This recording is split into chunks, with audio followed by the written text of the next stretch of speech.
I want to play in Europe. What the hell does that mean, right? Because Europe could be Latvia, Luxembourg. No one's talking about Latvia or Luxembourg, dumbass. So you don't want to just shove it in there. Start with the smaller finger, especially if this is the first time. Start with the smaller finger and go slow. I mean, there's a lot of things that need to change. Honey, eating it is the best thing that you can do for your man. I want people to realize I'm just human. I'm just human, and I make mistakes. So this guy, Derek, wants to know, is putting your tongue in an ass really the thing to do? Yeah, it feels really good. Yeah, just, it's a weird one, I think. And I know you want me to toss your salad too, don't you? All right, on that note. What are you saying, bro? You are. Stop, bro. Stop, bro, homie, and stop.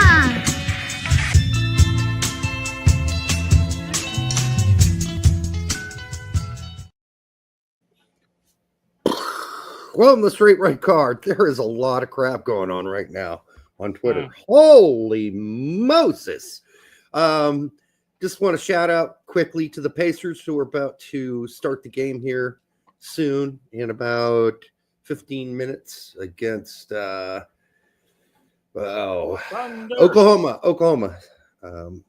City. And so let's go Pacers. Let's start this off good. They're in Oklahoma. Obviously, we'd know about if they were in Indianapolis. Like it'd be crazy here right now, but it's rather calm because the game's there. Also, shout out to Pete and Tack. They're 1-1 at the TST tournament, the soccer tournament. So TST tournament is a little redundant. And it was crazy. I watched the game on YouTube that they won, and seeing both Pete and Tack come out on the field and hugging the players, and it's like, oh, good for them. Now you can only watch that on YouTube. They haven't made it to the ESPN section yet, but if they do, that'll be really cool. I think the ESPN section is going to be following Tony's team. Oh, it's Pat McAfee's team. Tack's team just got beat today, 3-0 by hashtag, so they're out. So they lost their third game, so they're done. Oh, well, you know what? You miss 100% of the shots you don't take. So I'm glad they gave it a shot.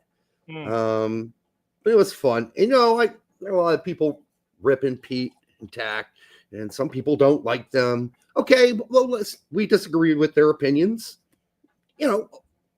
Pretty often, actually. We've had them on the show to debate the things we disagreed with. But, as people, they're good guys. Like, if you knew them as people, they're good people.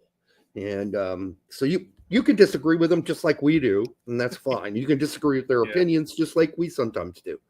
And but as people, they're good people. I know some people are not going to agree with that, but that's okay. I've known them now, or we've known them for going on 3 years now, 4 years. Yeah, good guys. All right, what's this say? It shrinks. Must Trump fight. Oh, yeah. The Must Trump fight that's all over right now. And I didn't think it was going to get this bad, honestly. And I'm sure Trump doesn't really want it to get this bad. He's got other things on his plate.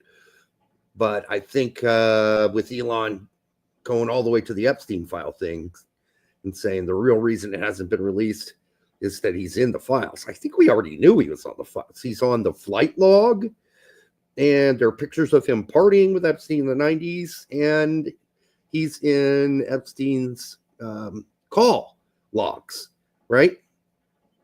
You getting this? Are you listening? Yeah, I'm sort of following the chat there too, but yeah, call logs. Okay, I think you better listen to this because... Anyhow, so yes, but we already knew all those things. We knew that Trump was in the flight logs and the call logs. So this is not news.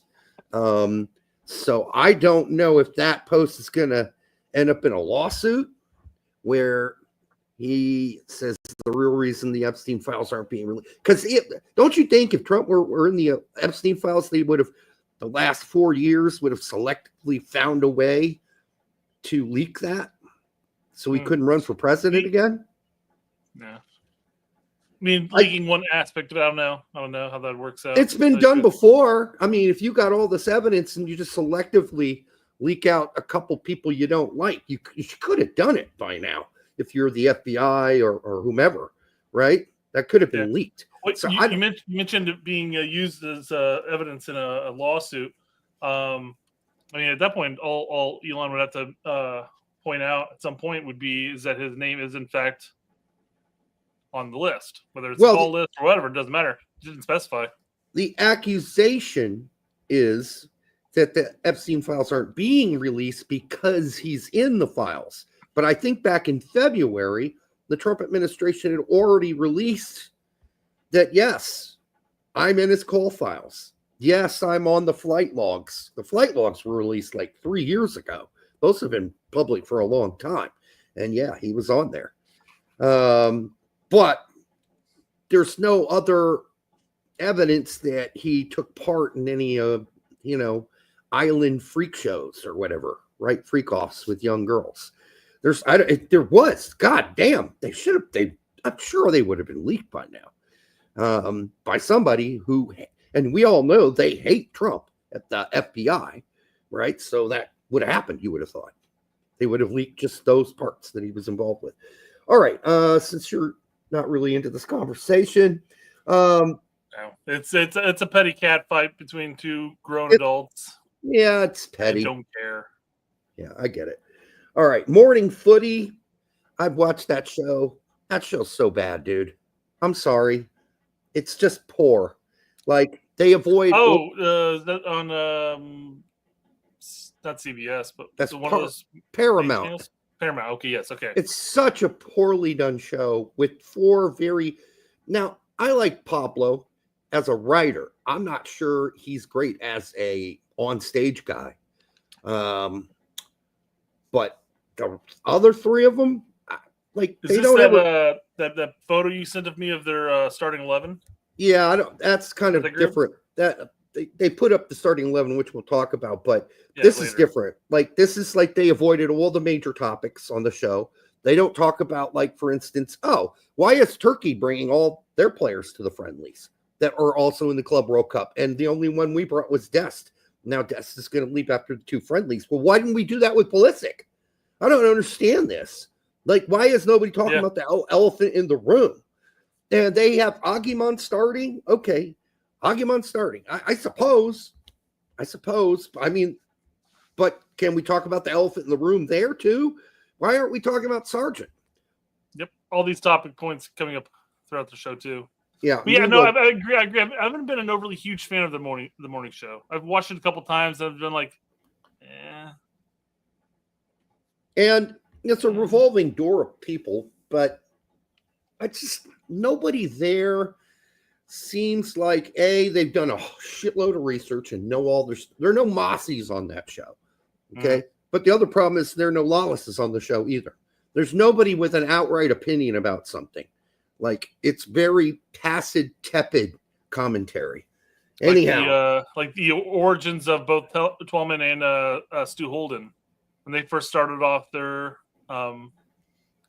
commentary careers, they were like fence-sitting, milk toast. Yeah. Not really taking a side. They should have done this, but I can understand why they did this. Right. Those days are over. Morning footy could use us. They really could. We would spice that show up immediately.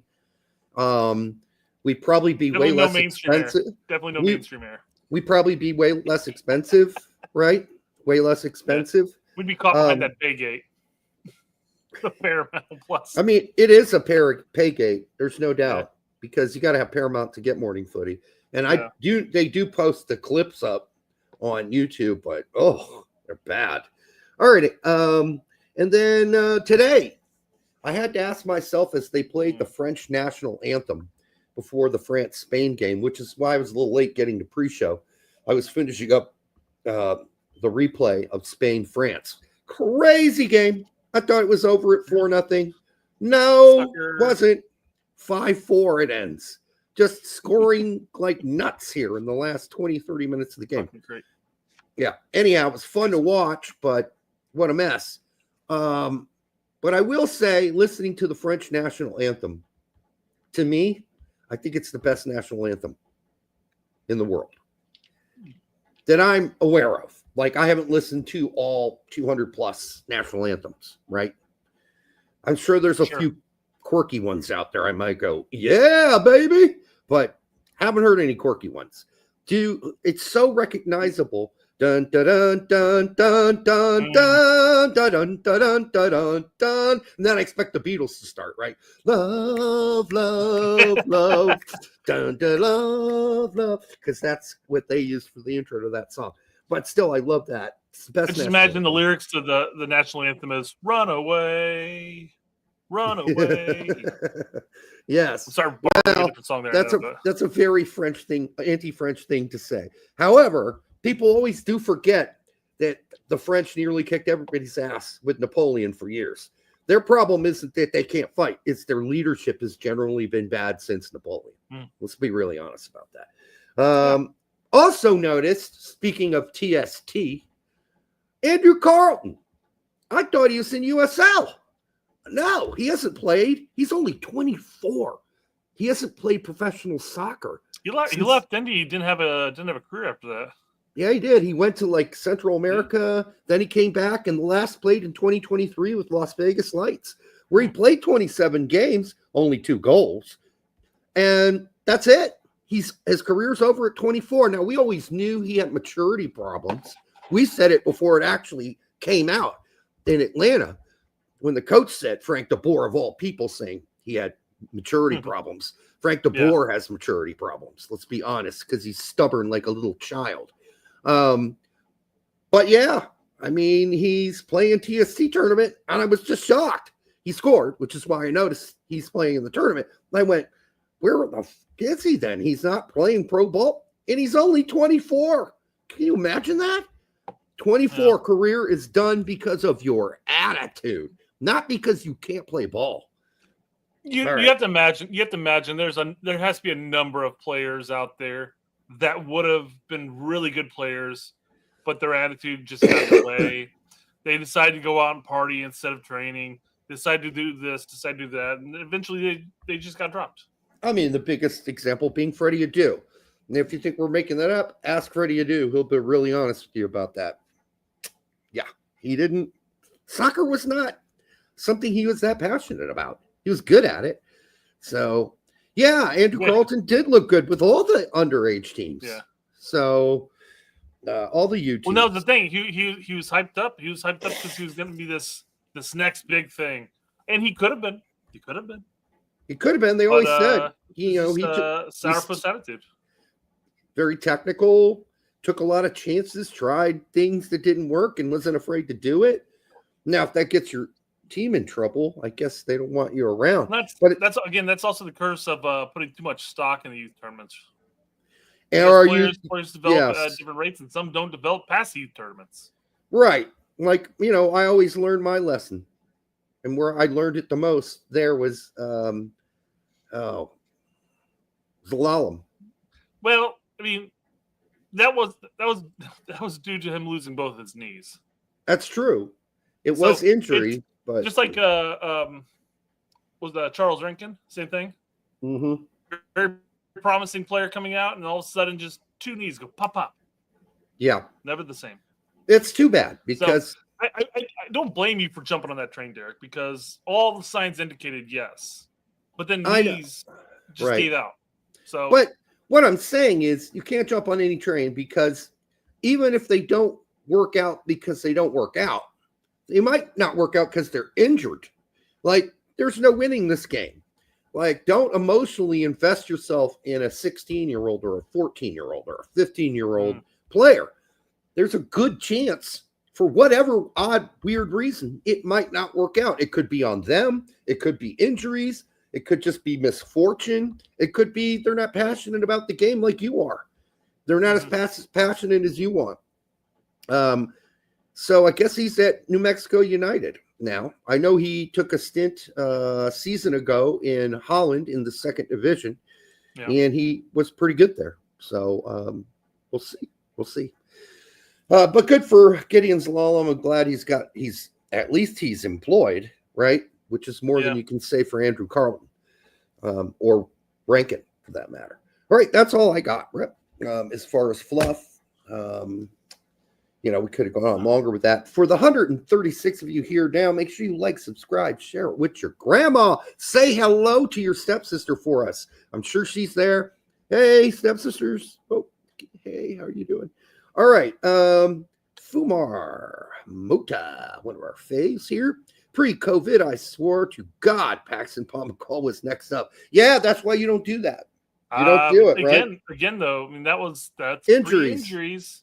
That guy was injured for like 2 years straight, 3 years almost. He's had 3 surgeries on his legs. Yeah. Yeah. I mean, he's a mess. He can't move side to side. He's not even a starter anymore for Dallas. And he was all the rage at the time. Like, oh, this guy, Bayern are interested in him.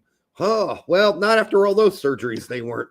Well, I mean, that's the unfortunate aspect of it. If you take the injuries out of the equation, we may have been right with some of these players, some of these hyped up youth players and stuff like that. But the problem is you don't know what's going to happen. Some of them might end up getting too up in their own hype. Some might end up having too bad knees. Go watch. And some just don't pan out. Go watch Pomacall play in the U's, right? The Utes, or his first season with Dallas, and then go watch him now. Yeah, well, you're not gonna be able to watch him now much of the time because he doesn't play. Like, he's so fucking slow. Dude, that Camp Cupcake call-up he got, like, what was it, 2 Camp Cupcakes ago?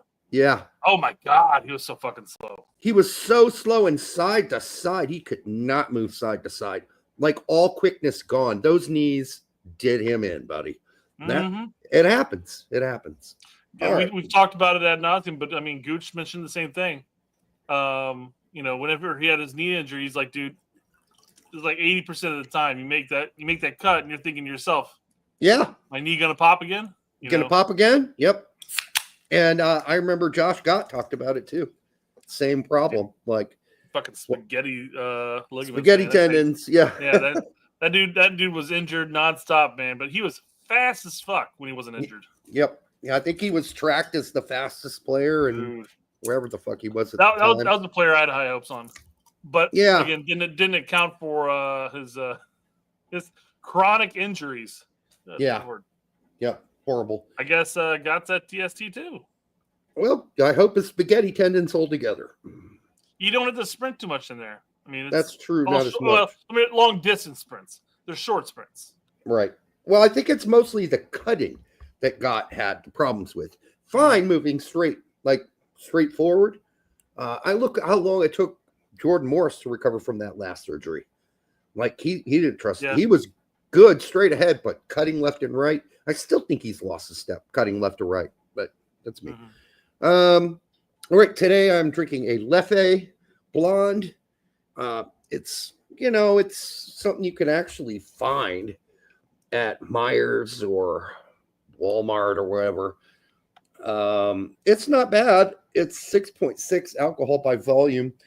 And, it's for a mainstream. It was bought out. It wasn't always a mainstream beer, but somebody in the mainstream beer business, distribution business thought, oh, let's buy that out. I think it was Bud or maybe it was Coors. I don't remember who owns them now, but they're no longer an independent Abbey brewery. It tastes great. So there you go. Now, I'm drinking a vodka Gatorade combo. Weird. You're getting your electrolytes and dehydrating yourself at the same time. I'm trying to counter each other. Yeah. No, it's fact of the matter is that I got cranberry juice upstairs, but if I drink cranberry juice, that thing goes by way too fucking fast because I make bigger and stronger drinks. Yeah, you'll be fucked up on here. He has here. Crantinis instead, so I let her drink that, and I was like, I got all this Gatorade powder that I got for the kids. So because every game they're like, oh, can we stop at the gas station and get a Gatorade? Like I can't do that, guys.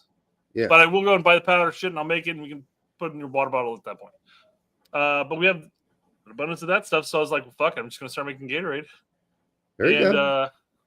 Was it hold on real quick? What is the vodka I'm drinking? It is an Indiana Cardinal Spirits distilled vodka. Cardinal Spirits. Oh, there's another one. Vodka. Swigs. Okay. And I wanted to try it out. You'll never guess the price. I mean, it could just be the fact that it's brand new and they're trying to really drive it home. But it's more or less. Guess the price. Guess the price for the big bottle. For the handle.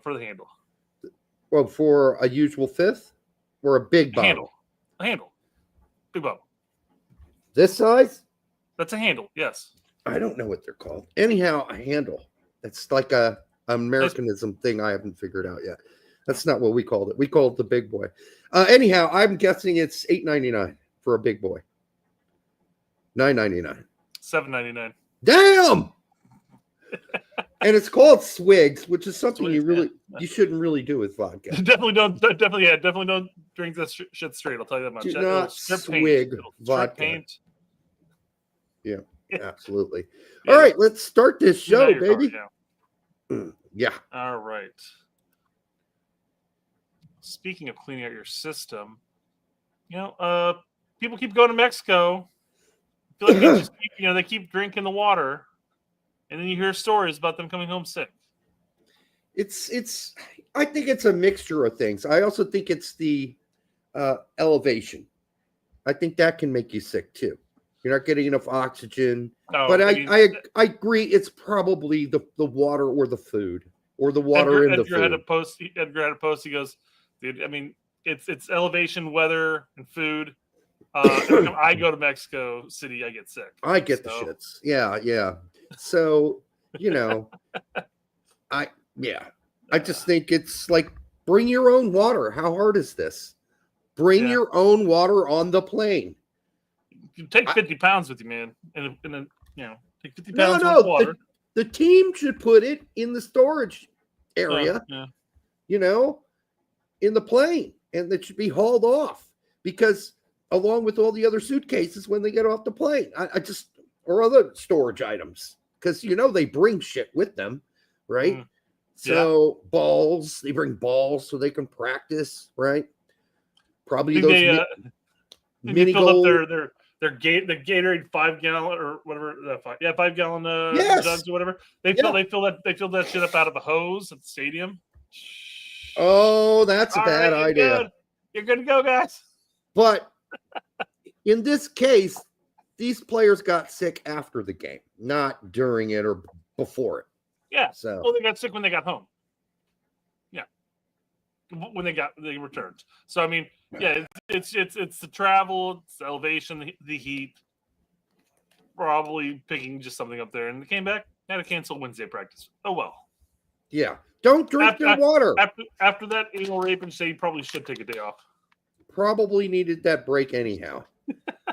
To heal up, right? Anal rape, yes. It's a description that's apt in that case.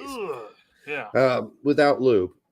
I think Brutal. most anal rape happens without lube, actually, now that I think about it. So that should go without, yes, you're right. Go without saying.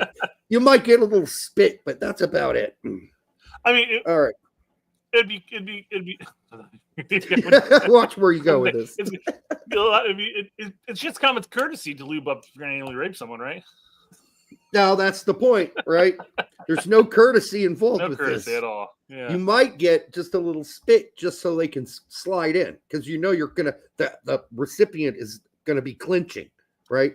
Oh clinching. No, that's the worst. Yeah. So if they're clinching, you might need a little loop to get it in there. This is a horrible conversation, by the way. We are not in any way endorsing anal rape. All right. It's horrible. Don't do it. All right. Obviously, don't do it. All right. Tony says lube for pegging, Brett. Of course. I mean, anything to do with the butt, you should probably lube something, man. Should be a little lube involved. Even if it's a little saliva. Yeah. Something. Got to be a little lube. Otherwise, all right. Go ahead. Staying place in MLS and branching off into a more positive, yet kind of controversial topic here. Mm-hmm. Chicago's announced a new soccer-specific stadium in downtown Chicago. Yeah, I mean, if they build this is what I've been saying they need to build. To deal with the winters, if they do go to an international calendar window or whatever calendar. And they play from August through May or whatever. Places like Chicago need to have 4 walls and a roof covering the stadium. The only thing that's going to be exposed is going to be basically the field. Right. And I feel like you'll be able to survive winter games at that point. But if they build this, it'll look amazing. First off, I'm gonna geek out a little bit here. Being it's my club. If they do this, fucking phenomenal. It'll be amazing. Oh yeah. No, I think it looks great too. The way it's kind of a classic look too, classic look. The nice square. I like you that. don't need to go in that fancy mumbo jumbo crap that you see nowadays when they do like the diagrams of what the next stadium's gonna look like this, and it looks like something out of like whatever cyberpunk or whatever. It's like you know what. Sick of those stadiums. By the way, let's just pull out some classic shit here, guys. Let's make it look good. Where are people gonna park? Well, so I mean, there's jumping into the topic what makes it kind of controversial is that first off, Joe, the owner, said that he would fund the stadium privately. But what's coming out now? No, I didn't think that. I didn't believe that for a second. The stadium itself. He says privately invested. So I'm not saying that he's going to fund it himself, but it's not going to be the stadium itself is not going to be publicly funded. However, as Reform U.S. Soccer points out here, it appears about $550 million of public funds is going to be applied to not the stadium, but the infrastructure around the stadium. Because the area where they're developing, let me see if I can pull this up here, is not really set up for a stadium. I mean, there's enough room for the stadium, but the roads, the lines, everything that goes through here, not really set up for the traffic that would encompass the stadium. So there's going to be apparently there's going to be a lot of public funds being applied to this area. And people are bringing it up that in general development, when people are building up skyscrapers or big complexes or whatever, it's usually the developer that's funding the running the water lines, running this and doing all the that type of stuff. So they're saying, well, why are they getting public funds for this? So there is an aspect of this stadium that's going to be built that will be publicly funded. Yeah, and somebody's saying not the stadium. Just not the stadium. It'll take money away from the schools and all that. Well, and the reason I really talk about that is they do talk about think police, fire, parks, education, etc. I'm trying to pull up here real quick. Do this on the fly. Where's it at? So like here, they talk about the roads, the alleys, curbs, gutters, and road drainage facilities, sidewalks, water supply, fire hydrants, etc. All usually paid by the developer itself, but won't be in this case. That's all publicly funded. Yeah. What this is going to be applied to is parking garages, skyscraper decking over rail yards, expanded road infrastructure, etc. So you ask where everybody's going to park. Well, they're going to be developing some parking garages in the area, or at least a parking garage. I don't know how many parking garages they're going to go for. Better be of like 20 stories high. It should maybe multiple ones, right? One on each side of the stadium. Yeah, I guess we'll find out. But and I guess but they're gonna be re-navigating public transit, rail lines, and I don't know about rail lines. I'm not sure how that really would work out. But at least like bus lines and stuff like that to go there too, to encourage people within Chicago to publicly transit there. Somebody asked, why is the picture of the stadium in black and white? It's because the artist that drew it is colorblind. All right. I thought I had to answer that question. Okay, what else we got? Hey, you know what? It's a classic look. It deserves a classic newspapery graphic, right? You just got to do that. I suppose. Come on. There we go. Okay. Hold on, I got to pull this up now. Ooh, I cannot do that like that. Let me pull this up in a new tab because otherwise we'll never be able to read it. Okay. All right. So Jolazo posted his top 20 most important players. Okay. Yeah. Yep. So here's the list. We got Pulisic, we got Robinson, Adams, Richards, Dest, way up, Balogun, Pepe, McKenzie, then McKinney, Tillman, Cardoso, Luna, Wright, Reyna, Musa, etc. Freeman's on the top 20. It's wow. That's predicting Jonathan Klinsman makes the top 20 list too. Jesus. Well, I guess that's saying because our goalkeeper list is so thin that he becomes important. I suppose. I don't think he makes this 20, but okay. Freeman, hey, I like him as much as the next guy, but let's pump the brakes a little and see what happens there. Most important 20. He hasn't actually had a match yet. He hasn't had a cap. So right. I don't know how he can be on the actual list itself. Right. Klinsman at least has had a cap, though. So there's that, I guess. I mean, the scary part about this list is how many of the players on this list are not at the Gold Cup or going to play in the 2 friendlies. The vast majority. Vast majority of them. Almost every single Adams. Let's see, Adams Richards, is there. Richards is there. McKenzie, Tillman, Cardoso, Luna, Wright, Freeman, Turner, Steffen. No Steffen. Take that back. No Steffen. Steffen's now injured. That fucking foot herpes thing that he has came back again. This is insane.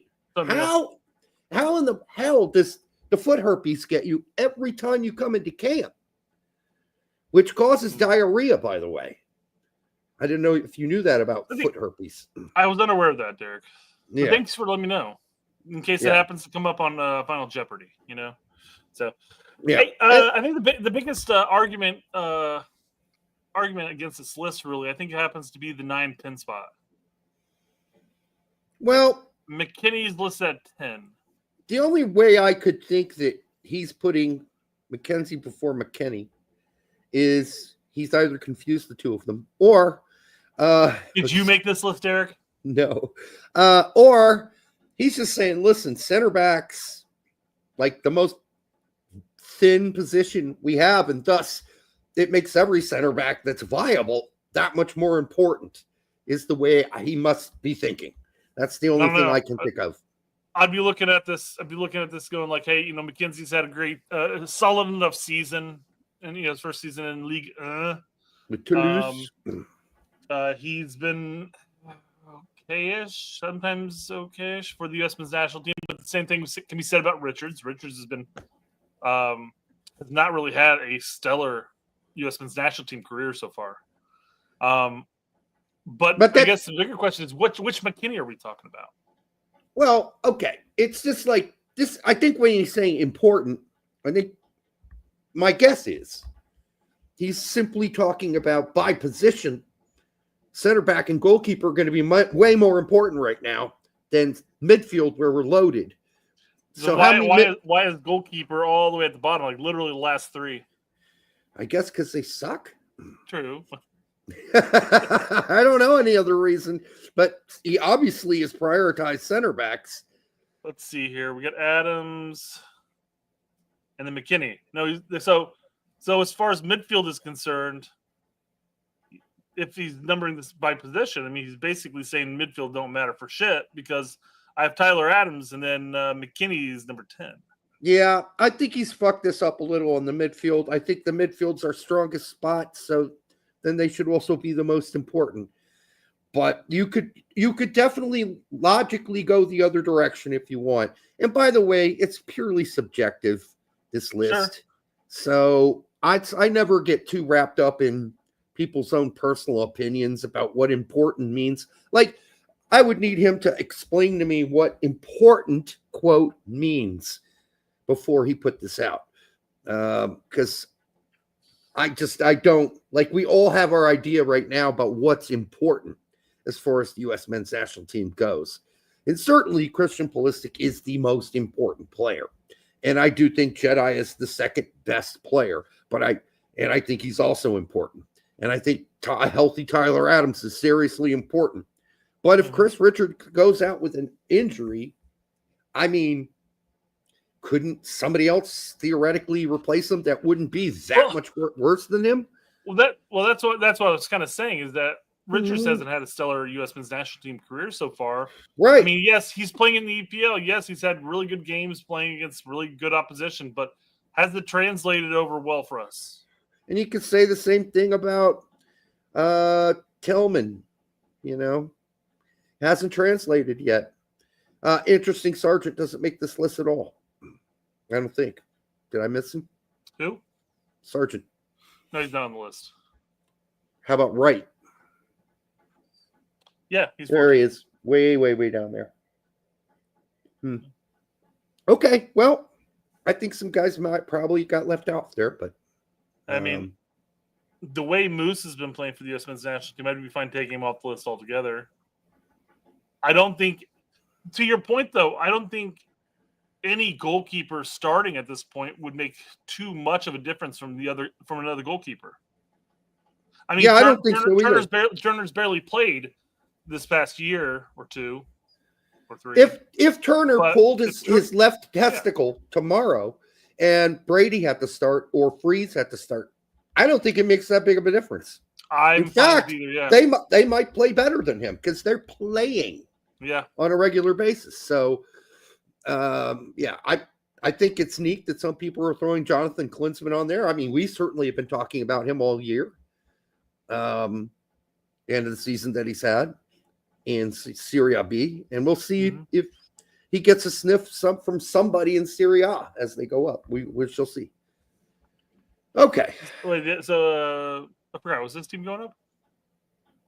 No, I didn't think so. Yeah. Mm-mm. Nope, they kind of got squeezed out of that right at the end there. Stefan is literally twice as good as Turner. I mean, he's got better feet than Turner. His confidence right now is much higher than Turner's. Absolutely. Yeah. If I had to pick between the two right now, I would pick Stefan.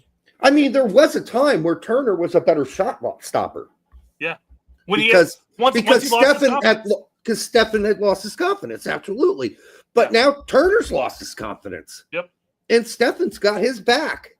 But we're not going to get to see Stefan because he keeps sticking his foot in the pussies and getting foot herpes. It's got to stop. I mean, if we had a in prime Stefan and in prime Turner, Stefan would start over Turner. I agree. Primarily because he's better with his feet. Yes. No, I'm not saying he's great with his feet, but he's better with his feet. He's certainly better than Turner. They're both solid shot stoppers. Once that ball went in the prime. That's what I'm saying. Yeah. When I say the prime, I mean the prime is their career so far. Both of them should be hitting their prime as goalkeepers right about now, anyways. Yep. But I mean, as the best Turner we've seen versus the best Stefan we see, Stefan would start over Turner most of the time. I agree. Okay. Wes is way too low, Joe. I think he is the engine when he's on his game. You see a different U.S. men's national team when he's off or average. We are aren't the same. He's number 2 for me, not number 2 most consistent, but number 2 most important to our success. I don't even know if I'd go that far, but if 2's probably too much. That's why I asked. I go, which Weston are we talking about? Because he does a great job pointing this out. He goes, hey, when he's on his game, he's the engine that runs our midfield, and he does a great job at it. When he's not on his game, or he's eating a little bit too much pasta at the end of the season, fat. It's all of a sudden it shows, and our midfield's not quite the same. I don't know if I'd put him at 2. If you take Best McKinney, I don't know if I'd put him at 2, because I do rank Jedi that high, but I mean he's got to be up there. DJ Med says that Zendejas disrespect is crazy. Gutierrez and Aguirre from Club America start for Uruguay. I guess this means they're way better than Uruguay. Yeah, I mean, I think, as I understand it, the excuse was Zendejas and Club America were expected to beat LAFC and play in the Club World Cup. Well, that's a couple days ago. So just like John Tolkien got called in today, did Zendejas not make the preliminary massive group of? No, he was on 60, I thought. I'm pretty sure he was on 60. Yeah, I don't understand why he's not getting a call in then. I think that is an oversight.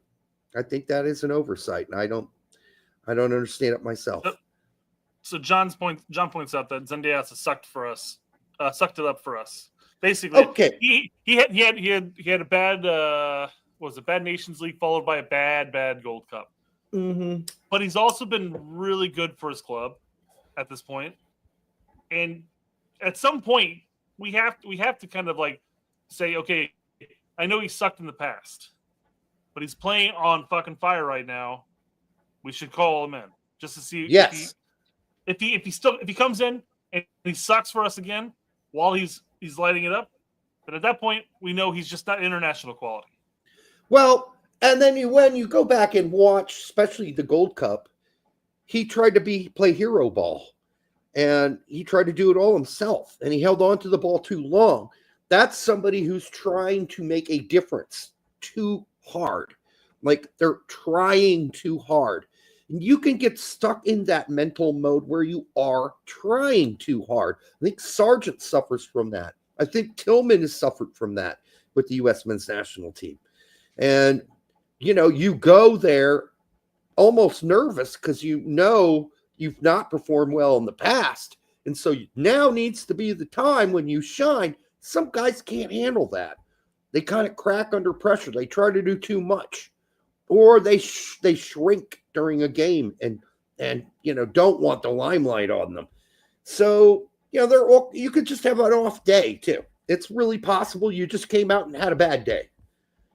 While other players who are regulars have bad games. How many bad games has Pulisic had for the U.S. men's national team?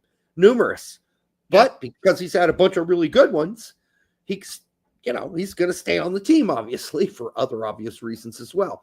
So, Zendejas doesn't seem like it's all that fair based on his accomplishments with Club America. But, at this point, there are a lot of guys not on this team that you kind of shrug your shoulders. A good point was, and we're going to get to where's Weah and McKennie for the friendlies.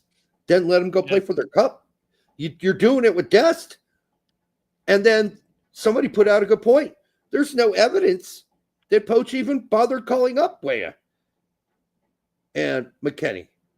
He'd already given up on that. They didn't even make the big, the general roster, the mega roster before it got cut down. So did Poach not have that conversation with them? Did he not know? Well, obviously he knows he can have players play 2 friendlies and then no leave after that. So why didn't he do it with McKennie, Weah? He's only doing it with Dest, but he's not doing it with McKennie, Weah, or Pulisic. Those are 3 guys you would have liked to have on your team against Turkey, against Switzerland, because those are real teams with real players. And by the way, Turkey's bringing all their guys. They're playing in the Club World Cup. What's it, 4 guys or all 5? Yeah, we'll go over their list here later on in the show. But yeah, all right, it's ridiculous. It is ridiculous, and we've talked about it at the 60-man prelim list when it got announced. We talked about it when it was just the training roster. It was like, hey, why? And I think I was listening to Jimmy's show today, and I think it was Tony who mentioned that he heard that for the most part, Poach was requiring players to be available all summer. But then it confused them why Dest is getting passed in this situation. Yeah. And not anybody else. Why weren't other people extended that ability? And of course, this is Poach's first time to really have Dest available to him. So maybe that's the exception to the exception rule. is because he wants to evaluate him, he wants to get a look at him, up close. But he also wants not necessarily push him so hard that he re-injures himself. I don't know. Or the other option is Dest said, sure, I'll be there all summer. Now that he's in camp, his agent reaches out to Poach and says, actually, now that we've thought about it, can he only play the 2 friendlies? It's happened before. And Poach and staff said, okay, that's fine. We'll make that exception for Dest. But who knows? I mean, This is crazy to me. This is the most wacky not Gold Cup, but just wacky window we've experienced in some time. Because we all know what we're getting at Camp Cupcake. And we have known what we're going to get the C team for the Gold Cup for the past editions of the Gold Cup. We knew that. But we're a year out from the World Cup. So we all thought we were going to get all the big boys, at least for the 2 friendlies. And we would be fine if 3 or 4 of them left after that. I mean, that's what I thought was going to happen. At least they'll show up for the friendlies. The Club World Cup guys and the Pulisics of the world would show up for the friendlies, play those 2 big matches versus Turkey and Switzerland. By the way, they are big matches because that's real fucking competition. Those are 2 really good teams full of very good players. So you get some idea of where you are and then let the other guys play in the Gold Cup. So I want to pose this question to you, Derek. Yeah. And I had mentioned earlier that I think Tony said that Poach was requiring the players to be available all summer. How much of that do you think might be U.S. soccer not necessarily wanting to fly out 20 guys for one window and then have another 26 guys in for the Gold Cup instead? Well, I would. How much do you think that's them going like, well, why are we going to fly out these guys if they can't be here all summer? Let's just pull in guys who can be here all summer.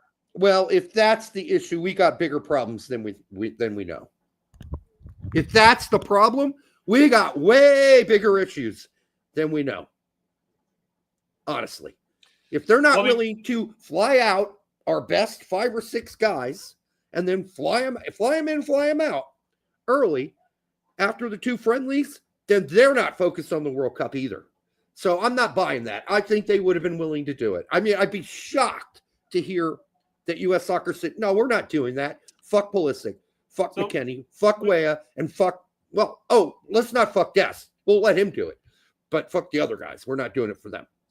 So who all came in from the injuries? You had Zimmerman come in?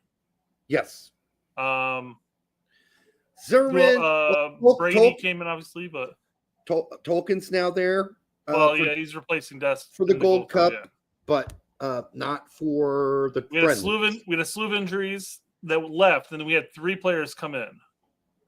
Yeah, and if I recall correctly, 2 of them were MLS based, and then it was Paxton. Right. So Zimmerman, Paxton, and somebody else.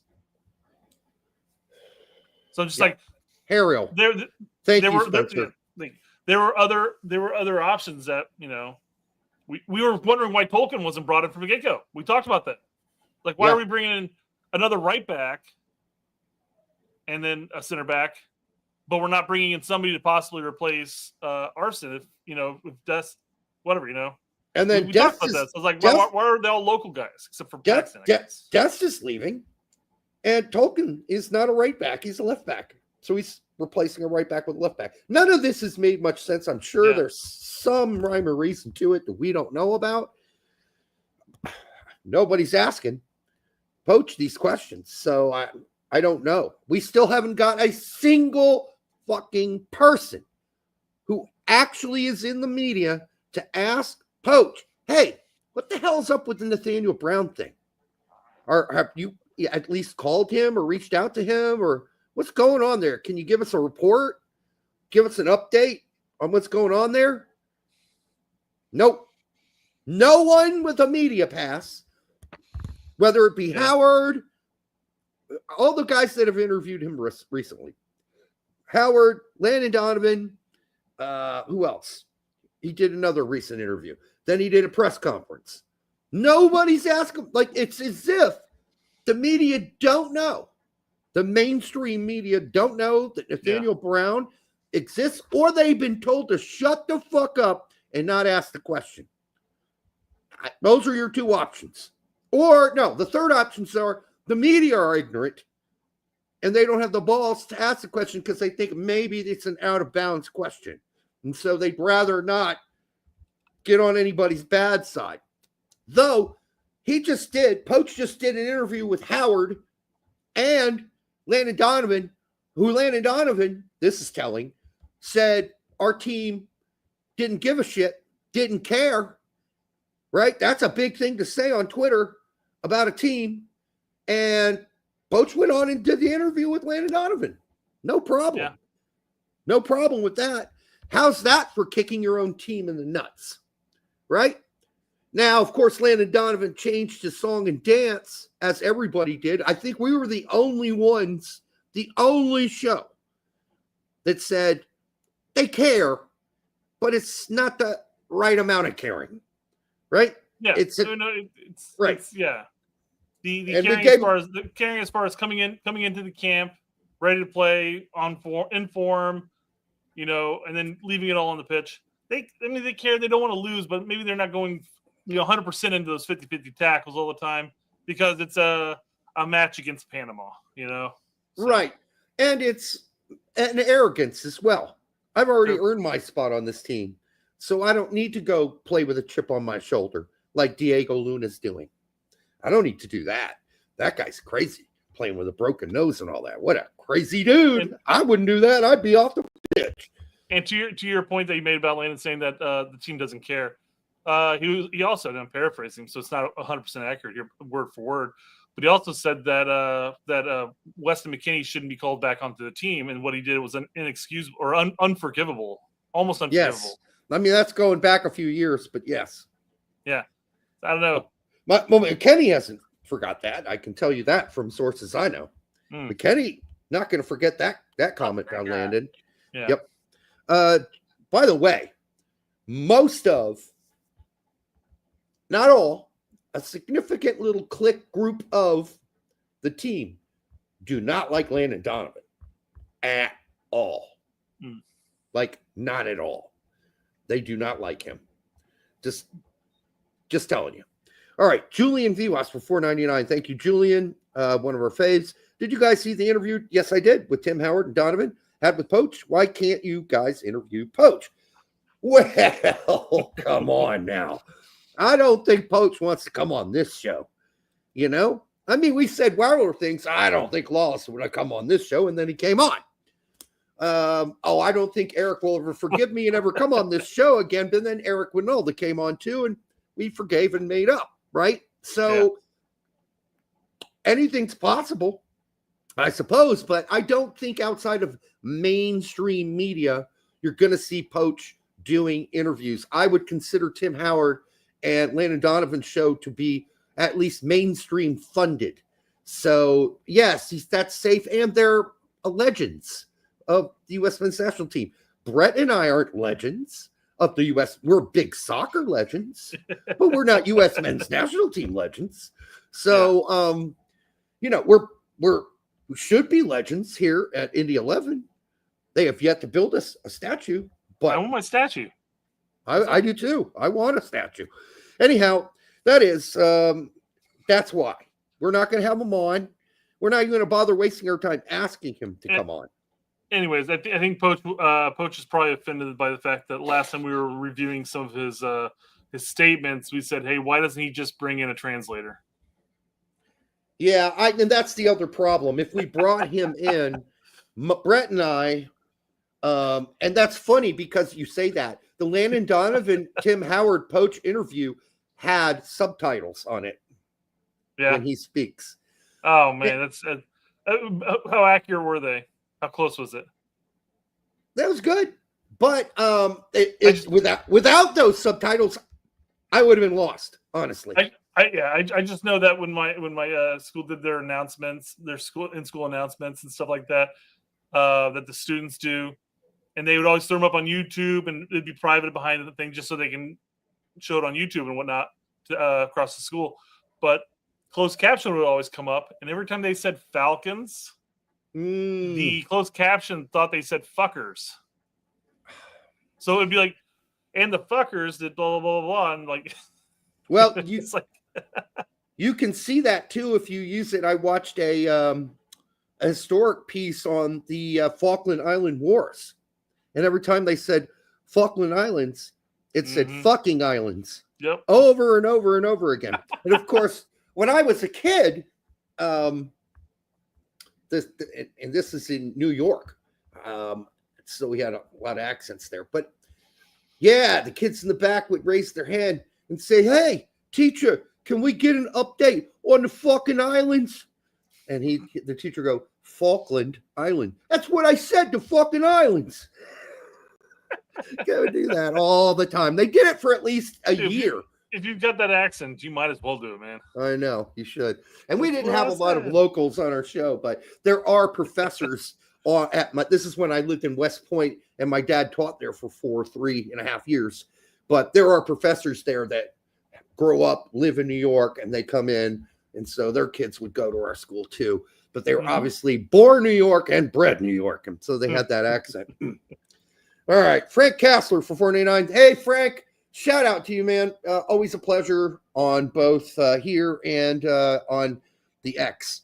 For 499, it's hard to be motivated to watch when the players and manager are not motivated. I think you're going to see a very motivated team out there for all these games, Frank. I'll be honest with you. We're going to see a lot of guys. This window, 100%. Yes. And I was going to say, that's the thing. I know a lot of people are complaining about it, like, oh, why am I going to watch if why should I care if they're not going to care?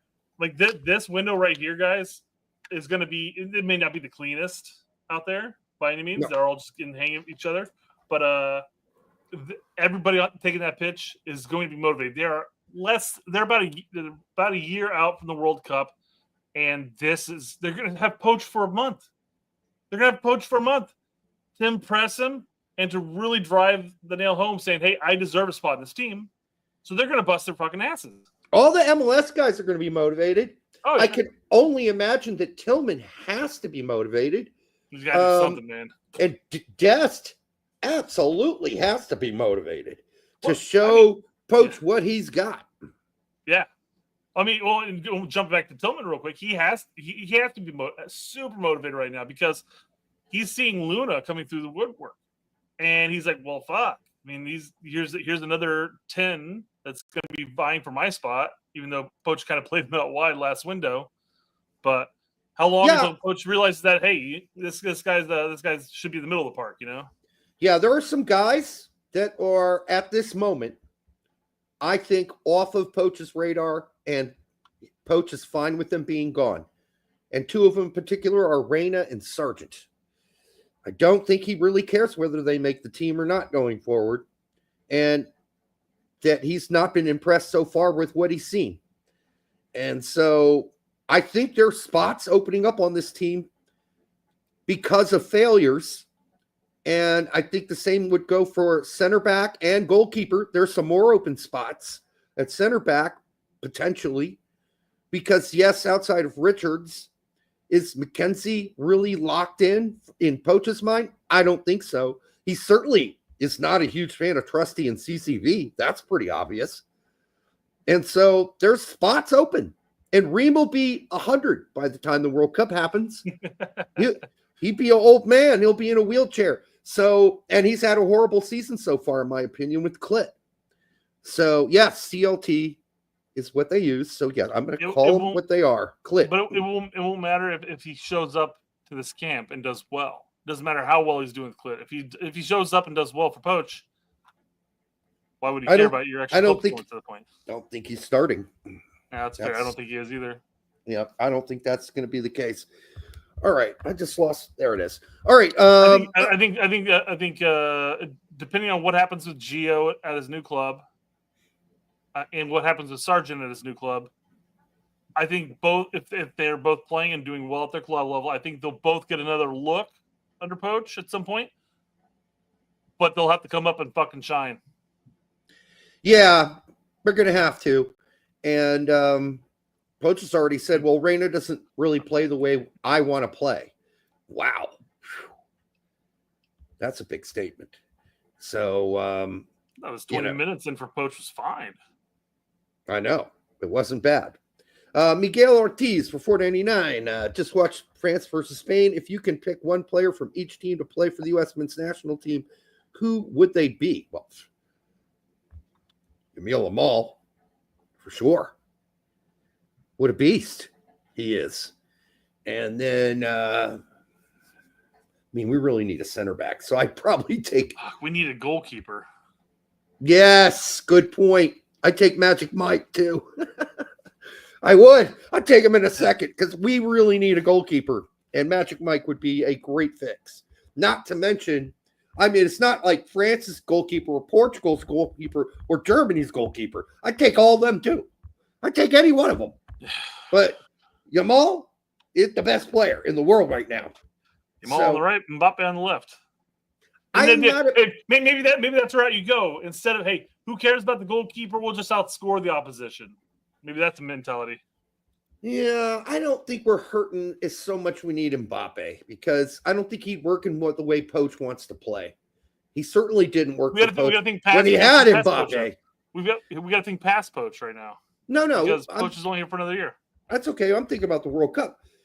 Like Poach couldn't get Mbappe to do, and listen, Poach couldn't get PSG to do what PSG just did, and arguably Poach had better players at PSG when he coached the team than the coach right now just had that won the Champions League. So, I don't know. Hell of a trio. Yeah, that would be one hell of a trio. But again, that's if you're just thinking going all offense. I'm kind of thinking of our weaknesses. I'd take a center back. Certainly think about taking a goalkeeper out of any four of the teams that make the semifinals.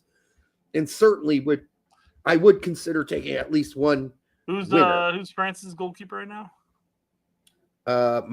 Metric Mike. Okay. You take him, you take him all. Come on. That's it, right?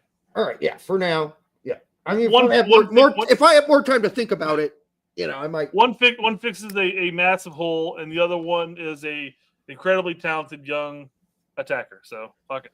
There we go. Yeah. All right. Speaking of Club World Cup players and stuff, I have confirmation that Joshua Winder is part of Benfica's Club World Cup training camp that started yesterday. Again, this doesn't mean he's guaranteed to be on the team. I would doubt it.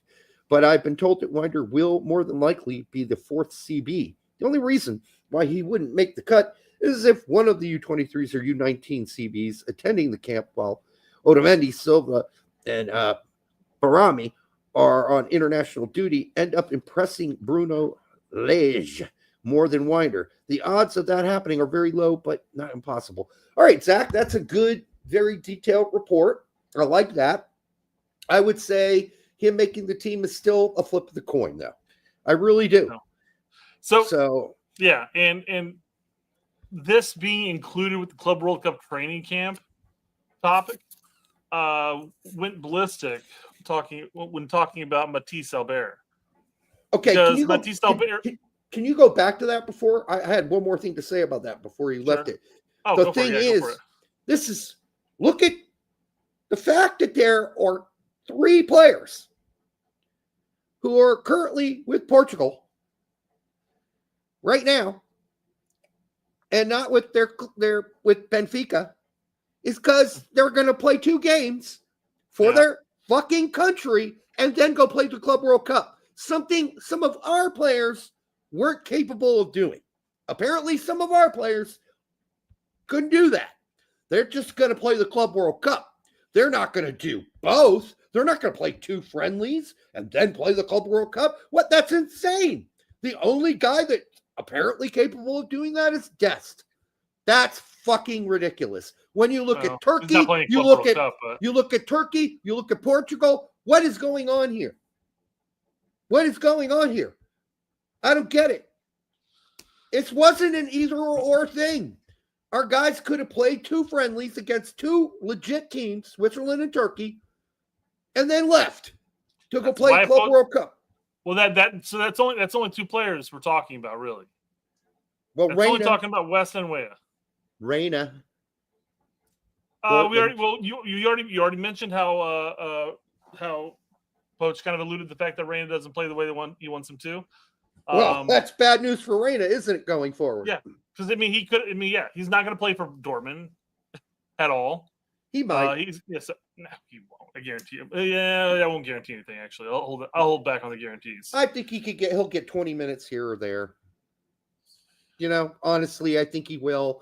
They're not taking. This is their last opportunity to really showcase him, so maybe he might get more minutes. He might. So it's hard to say how many minutes Reina's going to get. But the point being, why is it that all the other countries in the world figured this out and our stupid fucking team couldn't? How stupid are we? You bring in Dest, you bring in Pulisic, you bring in McKennie, and you bring in Weah. And they all play the 2 friendlies. And then they go home or back to their clubs. I don't get it. I really don't fucking get it. Oh, all right. That's why I posed that question to you, Derek. I really wonder if there's some aspect with U.S. soccer that was like, I don't think we need to call in these players. I mean, just for 2 games when we're going to be calling in 26 players to play in the whole Gold Cup right there. Because the rosters for camp and the friendlies could be absolutely different. Sure. You could have 26 whole different players. You could. Yeah. The roster for the Gold Cup could be completely different from the 2 friendlies. The 2 friendlies should have been the A team. And then if you wanted to lighten the load and pick a whole different roster for the B team that's going to take on the Gold Cup, you could have done it. You could have done it. Now we're wasting 2. We don't get many legit friendlies. We just don't get them. These are 2 legit friendlies. We have just pooped onto the floor. Let's literally squatted, took a big crap on the floor and said, who cares? Let the steam rise from it because no one gave a shit enough to plan for this. They did not plan for this well, at least, in my opinion. I mean, it's a clusterfuck, and I never thought I'd be at a point that I would say the following. Greg Berhalter would have done a better roster job planning for this window, this international window. He would have definitely done a better job. Definitely. I have no doubts he would have done a better job than this. And that's saying something. Well, I think BJ would have done a great job too. BJ always does a good job. Hey, bazinga. But yeah, so back to the point I was making as far as younger players making the training rosters, I guess you could say, for the Club World Cup teams. And it went off the rails whenever it was announced that, Matisse Albert is going to be traveling with Dortmund for the Club World Cup. Like, oh, yeah, and he's going to be cracking that first team anytime now. And he might still. I'm not taking anything away from him at this point. But it was announced earlier, like literally like days or a week earlier than when all this started coming out, is that he was going to be one of 5 U19 players that was going to be brought in with the team. Yes. To train and to experience it. But people lost their ever fucking living mind when news came out that he was traveling with them. He is not locked in, Matthias Albert, as part of the Dortmund's first team. Quit saying it. But he did extend his contract for a long-term basis, so that's good. And apparently there was concrete interest from Manchester City, Barcelona, and Bayern. Albert rejected them all. First of all, this is the same turd, BVB News blog. It's from Bild. Who 3 years ago said, okay, it's from Bild, so he should be cautious on that. But this is the same guy who said Pulisic or Reina will never play another game for Dortmund again. That's 2 years ago, and he was wrong. So I'm fine with the first comment here, this first post, because it has a source and everything like that. But the second comment is one thing that you're kind of referring to. It was like the BVB bosses are unanimous. Albert is one of the best talents in the world at his age group. This guy This guy fucking makes up shit. This guy, be warned on BVB News blog. He has gotten so much shit wrong over the last 2 years, 3 years, and never owns up to any of the shit he gets wrong. None of it. None of it. So beware, buyer, beware. When he posts a actual source like Bild, you can go, okay, do I trust Bild? And your answer should be, not really. Okay? I wouldn't trust Bild either. Not as far as I could throw him. That's a 50-50 shot right there, Bild. But this guy's, any opinion he might have, throw it out the window. His own opinion, junk. Been junk. He's been wrong about everything. He's been wrong about the plan that that Dortmund had for Reina. Absolutely wrong about most things. So there we go. Yeah. And I will say, I mean, I wouldn't be surprised if there was serious interest from some of the bigger teams out there for Albert, because kid's lighting it up at a young age. He's got promise. The problem is, I think he's best suited to stay at Dortmund if that were the case anyways. Yes, because it's more likely to play him. Yeah, don't go to Man City. You'll end up playing for Cambridge United. Woo! Or, Scunthorpe on loan. Don't do it. Just go to stay at Dortmund, play at Dortmund 2 next season, which is what he's probably going to do, play at Dortmund too, and kick ass, and then work your way onto the Dortmund big boy team. Don't go to England. Whatever you do, do not become part of Lone Army. No. All right. Well, that's why when the debate was like, who's in a better situation, Kevin Sullivan or Matisse Albert? My big thing was Matisse Albert, because even though he's only playing for like the U19s right now, he's in a system that is going to be best suited for him to get playing time at a young age. Whereas with Man City, even if Kevin leaves Philly and goes to Man City, he's just going to be passed around the lower divisions for a while.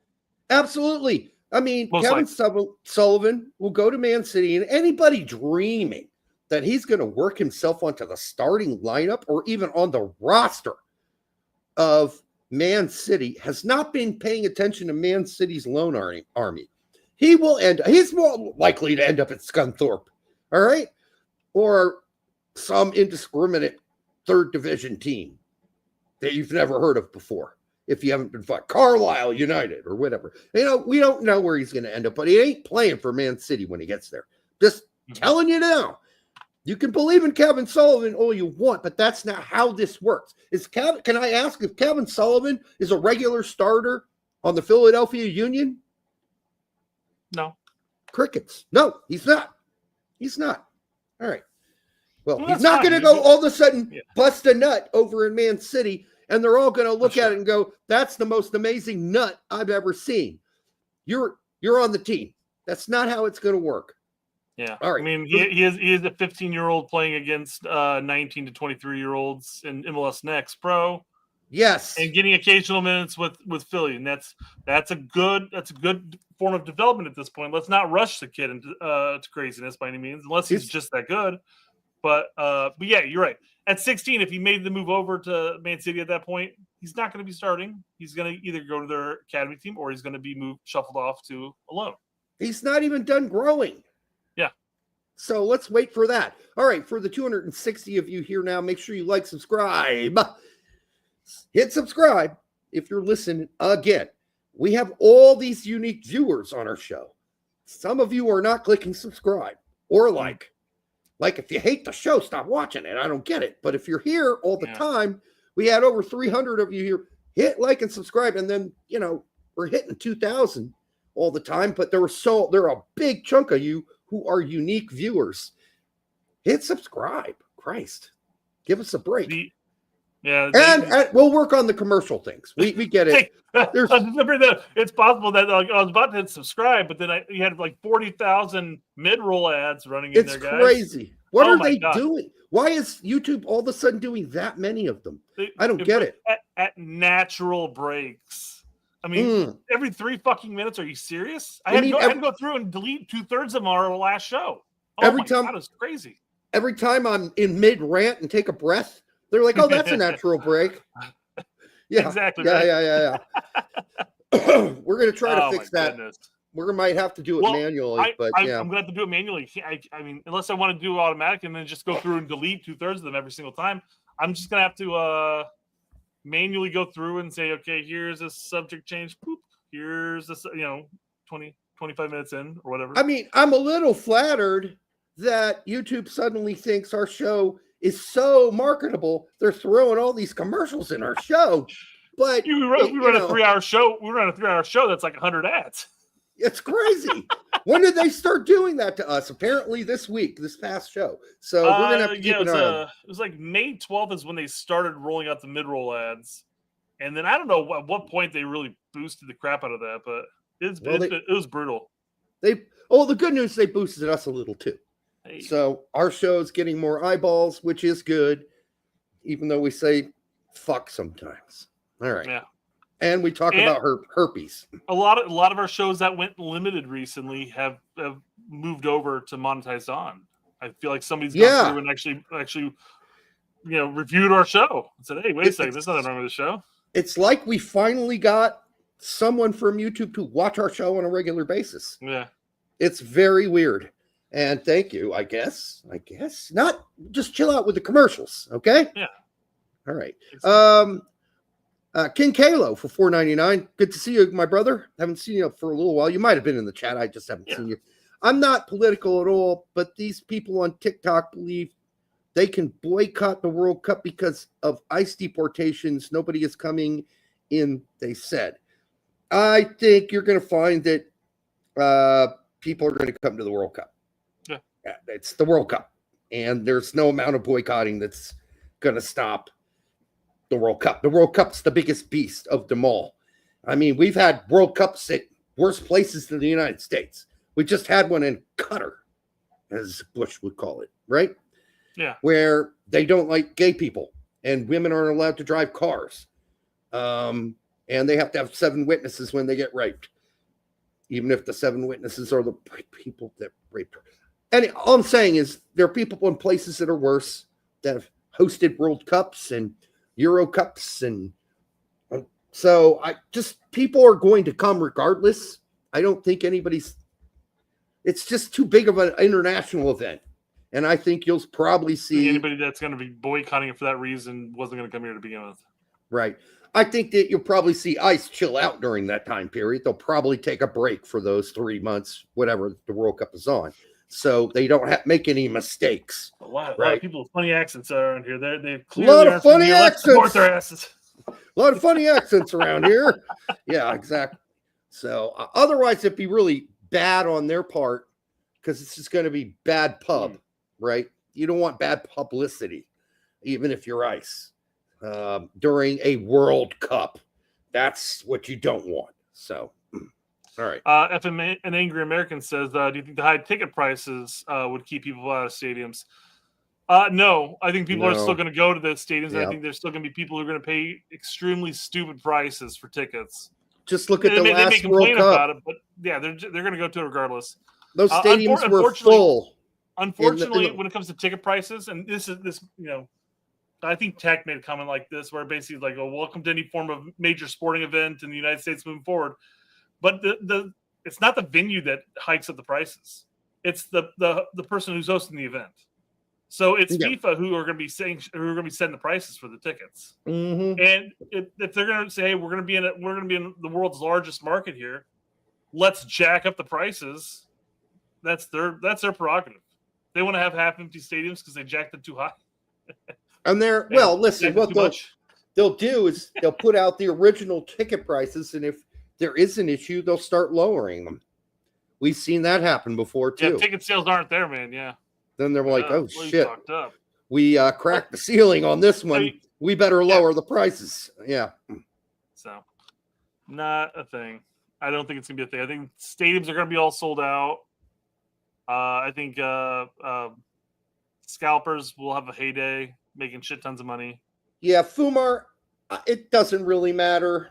I think that travel bans on the 12 countries I don't think that's going to affect the World Cup. I honestly don't. I think the World Cup's just the World Cup. It overcomes any and all obstacles to be what it is. Now, can they overprice this to a point where some people will finally say enough's enough? Maybe, but we'll see about that. I sincerely doubt it. And there are plenty of people across the world that still want to come here and visit. Yes, is tourism down currently? Yeah, but I think the World Cup will end whatever anti-inclination people have to come here. World Cup trumps all, okay? That happens every 4 years. How many people who said they'd never go to Qatar ever because of, the slave labor they used to build the stadiums end up going anyhow. And all those games were full. And so, if you can overcome slave labor and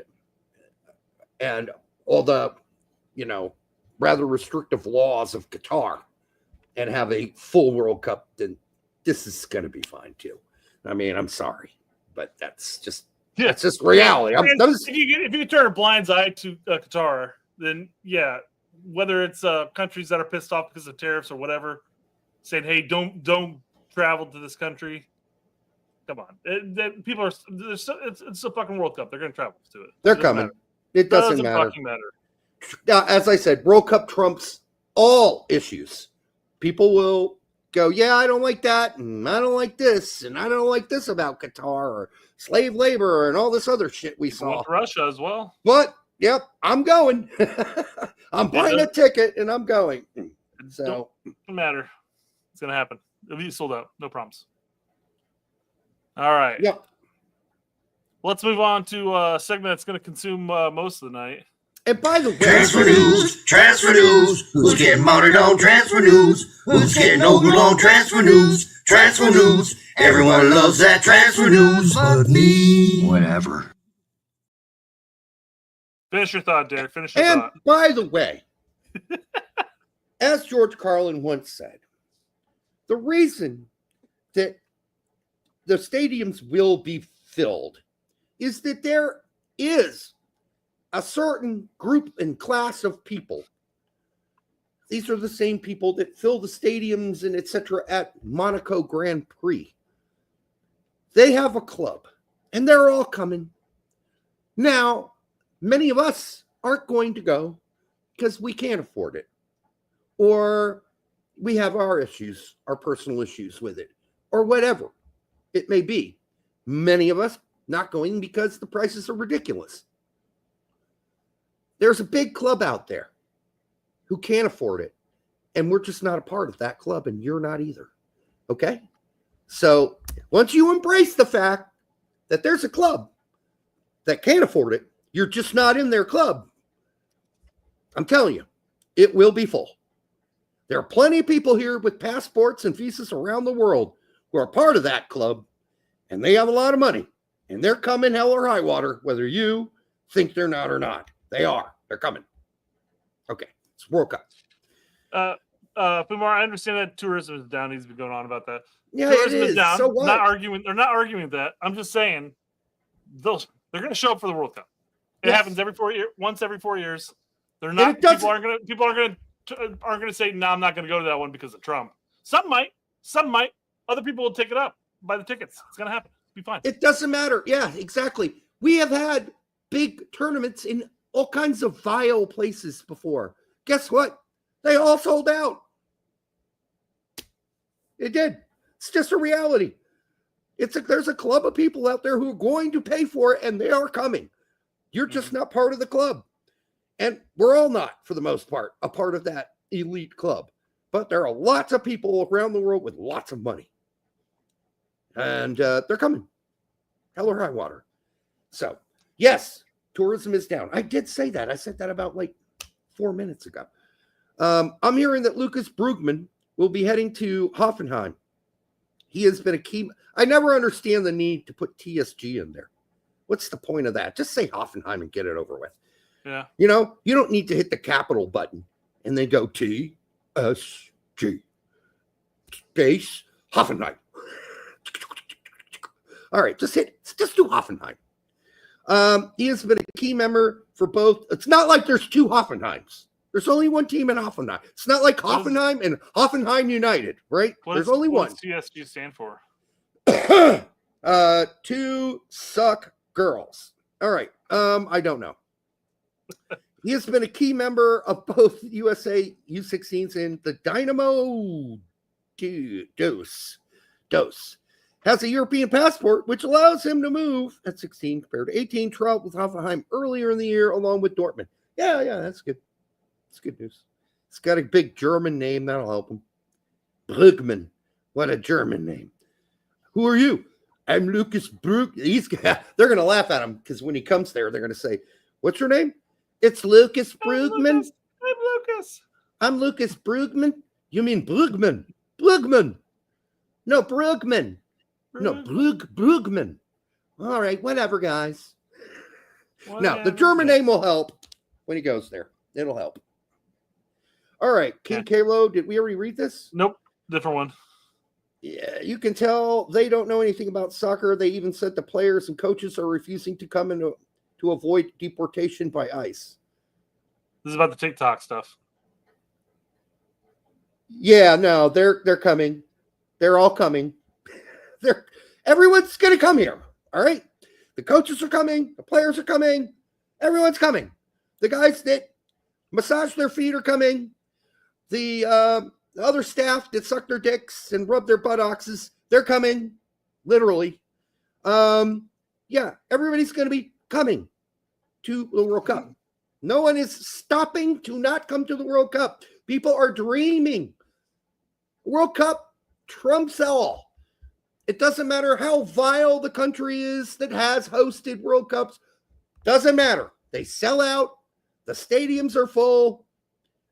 People with money don't have a lot of vices. All right? Or don't have any problem with vices or issues like that. They got money. And they're not worried about, so what that women can't vote. So what that gay people are outlawed here. Doesn't matter. I'm going to support my team. It's what they did in Russia. It's what they did in Qatar. People, come on. I don't know who these people are because I don't do TikTok, but they're not living in reality. Because reality is World Cup trumps all. Just does, people. Just does. All right. Keeping along, most of these tabs are going to be transfer news. Transfer news. So I don't know if we covered this one on Monday's show, but apparently it's Tottenham that's having talks with New England about Peyton Miller. Yeah. All right. Well, just get ready to be on the basically transfer. Get ready to be on loan army Tottenham. That's all I'm saying. Yeah. Loan army Tottenham probably end up playing for Rangers or Celtic on loan. That's how this works. Just ask CCV about that one. That's how that works. Okay. But good luck. Yeah. I'm all for Peyton Miller going over there if he wants to. Make the jump. Challenge yourself. Absolutely. Yeah, I mean, challenge yourself in Scotland or the championship. You won't be playing for Tottenham. Speaking of England, apparently the Europeans have discovered Jack McGlynn. Okay. And this is just an account on Twitter. There's this 21-year-old midfielder called Jack McGlynn playing in the MLS. Is statistically one of the best passers in the world right now. Progressively, creatively, all passes everything. Has anyone watched him? Where is Anfield from? I'm imagining he's from England. Imagine. Yeah. Imagine. With that name. Absolutely. Imagine so. I would imagine so. Okay. That's well, the U.S. has ever produced a player quite as him. Apparently, he's left-footed. Genuinely profiles like Trent. Like Trent? And then he posts an absolute screamer of his when he played for Philly. Like 30 yards out, left-footed, just rips a shot. So, yeah. Apparently, England fans have figured out there's a player called Jack McGlynn in the United States. John says, too bad Jack McGlynn is so slow. Good point. He is kind of slow. He is a kind of slow guy. Listen, that hasn't stopped all slow players, but they said Trump and Musk beef will cause issues. Oh, yeah, none of that's causing an issue for the World Cup. The World Cup trumps all other things. It's just too big. Damian Downs has not responded to Kern's contract offer, as his current deal ends next summer. Kern will look to sell the U.S. men's national team striker this window if he doesn't renew. Would generate some major interest across the Bundesliga. Yeah, I mean, for those not aware, that's Cologne. Another Kern is how they pronounce it in Germany. I don't see the R. How's there an R sound? It's just how it sounds. I don't know how other way to explain it. All right. But with the umlaut has a ER-ish sound. Kern. Kern. To me, that's not an R sound. It's a rolling L. Kern. Say it again? It's a rolling L. Kern. Hmm. It sounds like an R to you, but to us, it's a rolling L. So anyhow, that's great. I mean, maybe I stay with Cologne. I'd just stay there. I mean, you had a good season. It wasn't great. You were injured through a whole chunk of it. Just, I don't know. Go back. I don't see any need to jump up to Bundesliga quite yet. Unless somebody really, really believes in you, then just stay where you are. Okay. Get your ears checked, Brett. There's definitely an R sound in there. Say it again. One more time, Derek. One more time. Kern. Yep. Kern. I hear it. No, it's no R Kern. in there. Here's what it sounds like to me. Kern. Kern. You're adding too much R. It's Kern. That's why it sounds like you're saying it. No. I don't have any R in that. It's Kern. I don't hear an L. No, there's no R in there. It's Kurn. That's what you're saying. Oh, Jesus. All right. For the 255 of you here now, make sure you like, subscribe, share it with grandma.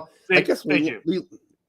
Definitely the last one. You're like, Kern. It's Kern, Brett. There's an L in there. Kern. Whatever. All right. Let's move on. B-Mar says, God damn, Brett. All right. This is kind of a dual nap panic and a I'm surprised you didn't use another Houston Dynamo kid. Yeah. Andrew Gittow, formerly of, I could be mispronouncing that, but I don't think I am. Or is it Gittow? I don't know. Formerly of Houston Dynamo. Gittow. It's Gittow, I think. Gittow? Yeah, it's Gittow. Is it? No. Don't take pronunciation from me. All right. Formerly of the Houston Dynamo Academy, spent the last 2 years playing for the Wormsia Worms. That's an actual team, and they don't pronounce it with W's. It's Worms. He played with their U19s before making 4 appearances for the first team in the 5th tier. The 5th fucking tier. All right, he's 18. He's playing in the 5th tier. All right. I mean, I'm fine with that. I hope it all works out for him. Honestly. Yeah. He's gonna be playing for mine's 2 teams, so maybe it's a. Mine saw something in him. Yeah. So there you go. Potential. So the Wormsia Worms has picked him up, man. That's awesome. Fucking great, man. I love that team, the Wormsia Worms. SC Braga is interested in Chelsea goalkeeper Gabriel Slonina. Are they really interested? Well, or are we they talked just about this last ogling show. him? They're ogling him from a distance. We talked about this last show. Interested, I think, is what, like 30%? Yes. 30% chance that he's going to go to SC Braga? Yeah, I mean, it's like you're in high school, and there are like a whole list of 13 girls you were interested in, right? But there is then the more elite list of the ones you really, really wanted. Like, I'd be interested in those 10, but this is the 2 chicks I'd really be really excited about connecting with. The other ones, I got interest. I'm interested. But, if it happens, no biggie. If it doesn't happen, no biggie. I'm interested. But those 2 girls are the girls I'm really hot for. All right. There's no L in that either, Brett. In what? In Braga, right? Braga. Yeah. Just like there's no L in Kern. Yes, that's how the L's sound after an O with an umlaut. Kern. Yeah, Kern. I heard it. What did you say, Bragla? It's Braga. No, I said it right. He was making a joke. I hear an R whenever there's an L, and he says there's no L in that also. Yeah. Hold on. It's Braga. There's no L in Worms. So same thing, just different team. Worms. Well, that was actually spelled out WRMS. So Formatia. Although I love the American pronouncement better. Worms. The Wormisia Worms. That's my team, man. I just picked them up, man. I love that team. All right, what else we got? Good luck, transfer Slonina. News. Good luck, Slonina. Good luck, Slonina. Yeah, I mean, I feel like Chelsea would just be happy that he gets any interest at that point after the last loan. Yeah. So if Braga comes out saying, "Hey, we are interested," like, "Hey, you want him? You want him?" Well, I'd be a little surprised if he started for Braga. I'll be honest with you. All right, and I don't think he's going there. And if I were him, I wouldn't go there. That's just a whole new culture to get used to. It's actually Worms. Worms. All right. Now we're just over. That joke's getting old. All right. Nottingham Forest goalkeeper Matt Turner has been linked with Lyon. The 30-year-old spent last season at loan with Crystal Palace.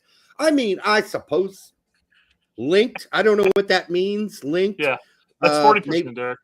He hooked up with one of the Lyon accountants at a public bathroom stall and gave him a reach around. Is that the link? I don't know if I believe that at all. So again, a lot of people spouting off on X, and I just don't believe 90% of it. This is from The Athletic, though, man. Okay, but linked. He's been linked. Just because you meet one of the accountants that works for Lyon in a public bathroom and you give each other's reach arounds, that means nothing. I'm sorry. But good for Matt Turner. I wonder how the benches are in France. Or in France are. Let me rephrase that. In the public bathrooms? I hear they're pretty solid oak. Imported oak. From England? Still, damn, English oak. I don't know. Do they have oak left in England? That's fair enough, Derek. Fair enough. They cut down a lot of trees there. All right. So I don't know if we covered this one as well or not, but apparently a couple teams in the Netherlands are interested in Quinn Sullivan. And we already know who the league team is that's interested in Max. So let's hold off on Max because he's going to come up immediately after this. Yep. What about the concept of Quinn going to the Dutch? I think Quinn Sullivan would do very well in the Netherlands. I think so too. I think he would be an outstanding performer, actually. It depends on what team he goes to. I would just be wary if I were him. Well, here's the reality of it. There are only 3 teams that could afford Quinn Sullivan in Holland. Feyenoord, Ajax, and PSV. Nobody else can afford him. That's fair. That's fair. Yeah. So those are the 3 picks of the Dutch teams that could afford him. Well, nobody else. They also say European clubs. And they say particular in the Netherlands. Could you, Taka, we love you, but could you be more general? Well, European club. Doug posted it. Oh, Doug posted it. He's just quoting Doug. Well, European clubs, that's pretty fucking general, don't you think? Yeah. Yeah. Okay. What is Don? He had been getting some interest in Latvia, for all we know.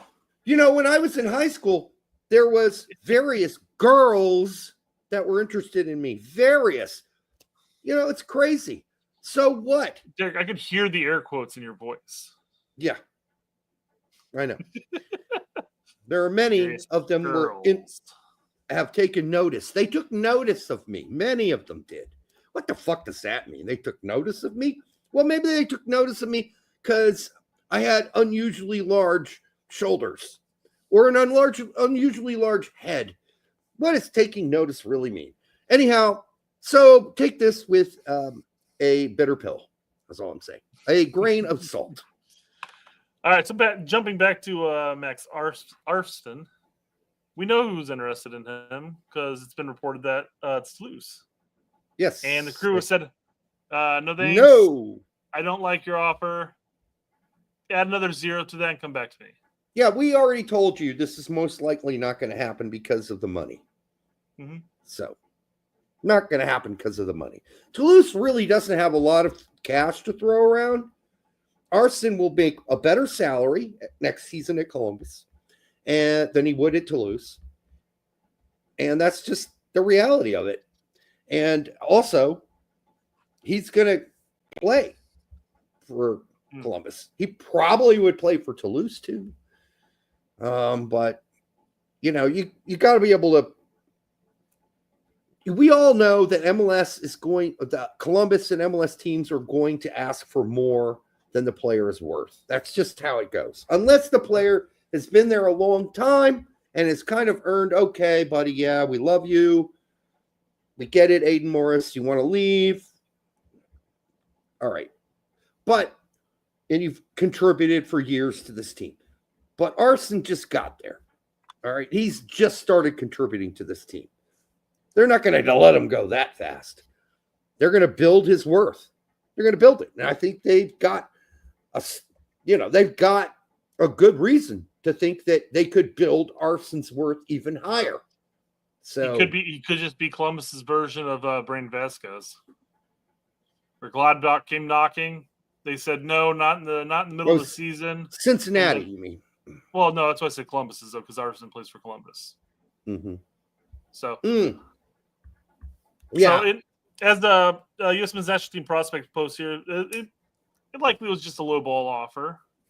And so was Columbus was like, nah, bro. Like I said, come back with me another zero. We're good. So was the offer for Vasquez from Gladbach. In fact, the Mexican team paid more than the Gladbach was even offering. Oh, sure. So, no, I don't doubt that whatsoever. I mean, I don't doubt that Monterrey paid more than what Gladbach was offering, but the narrative running at that point was that Cincy basically said that they were not willing to sell Vasquez in the middle of the season because they were vying for a supporter shield and stuff like that. They wanted to keep him around until the end of the season. And then at the end of the season, Gladbach weren't interested anymore. Well, they're like, we got PFOC. PFOC, yeah. That didn't go so well. So all right. Yeah. So there we go. Enough of that. 22-year-old Yunus Musa seemingly on the way out, probably, at AC Milan, and is expected to be with another Serie A, La Liga, or Premier League club. Premier League? After what he just had, what he just suffered, like that was one of the worst last half of seasons I've ever witnessed. Not only did when he played like total crap. Oh, people are going to say, well, he got played out of position or what? Sure he did. But so what? You can't play that bad. He stunk it up. I just like the notion here. Obviously, it's like he's seemingly on his way out at AC Milan. Okay, well, that makes sense. He was getting less and less playing time. He was playing poorly. But he's expected to be with another Serie A, La Liga, or Premier League team. Lower level. Well, those are leagues that would be able to afford the transfer from at this point. Yeah. He's not going to go to Latvia. We know that. He might he could go to Bundesliga. I'm kind of surprised Bundesliga wasn't involved there. Well, because again, you look at the Bundesliga, there are like 2 or 3 teams that can afford it. Yeah. Bayern, Dortmund, and maybe someone else. So this smells more to me like a loan. I think he's going to get loaned to a mid-table Serie A team next season. I really do. That could be. That wouldn't be a bad option, quite frankly. And let him build himself back up, because this dude hit a fucking ceiling. And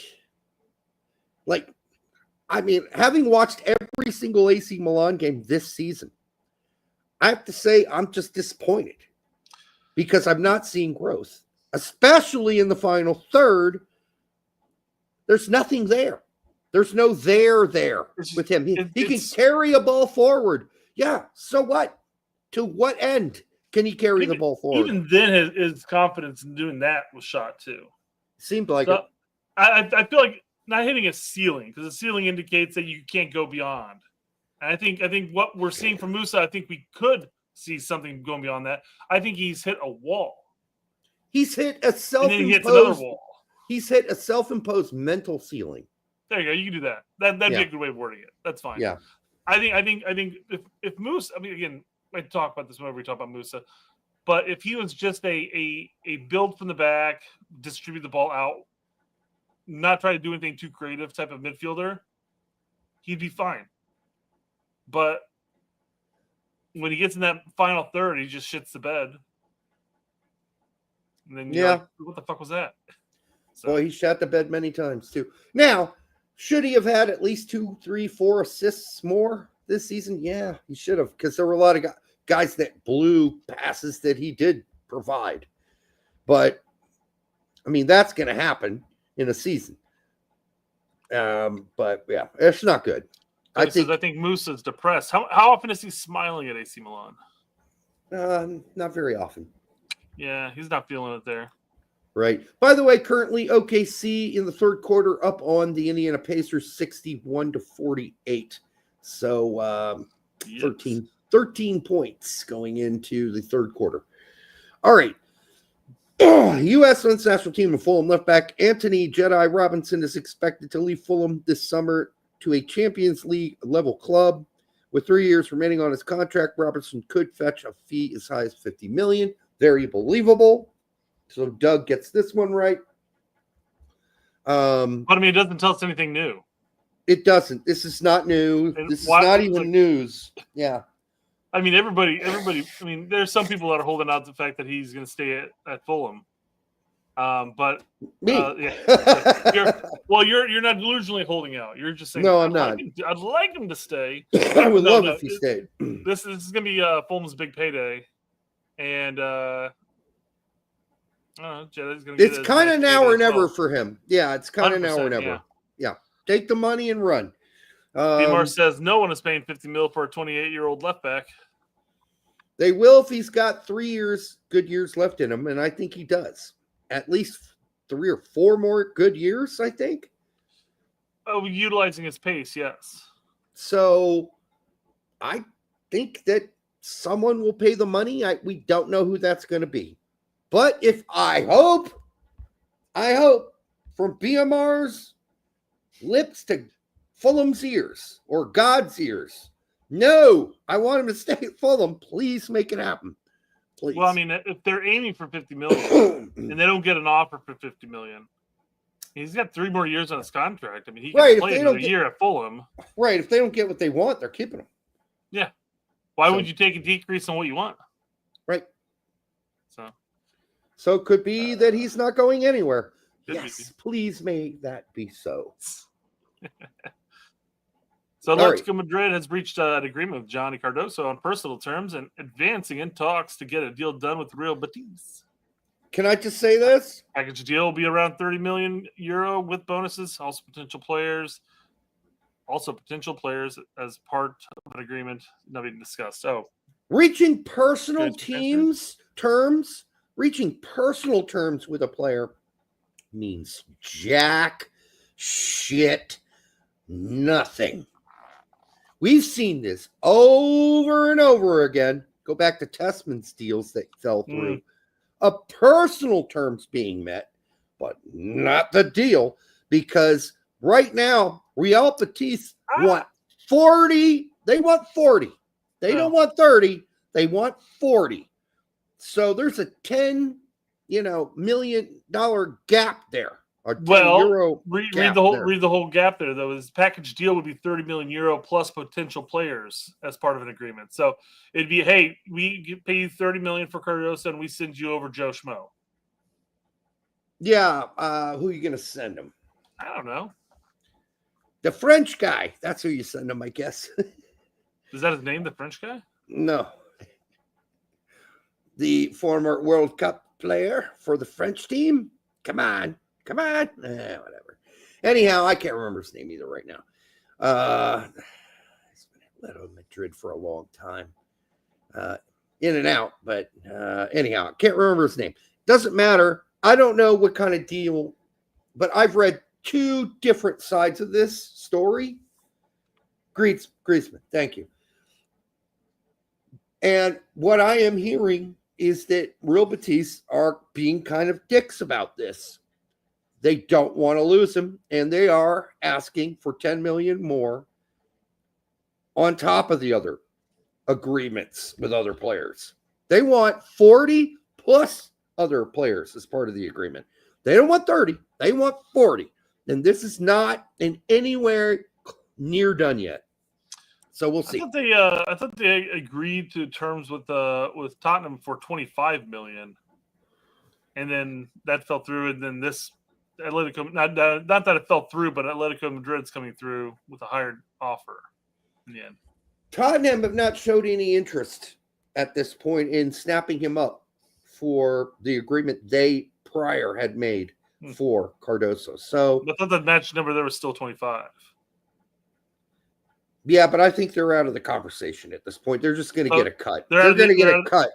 Yeah. So they're out of the conversation. So now Batiste is saying, well, he had a hell of a season this season. We want more than 25.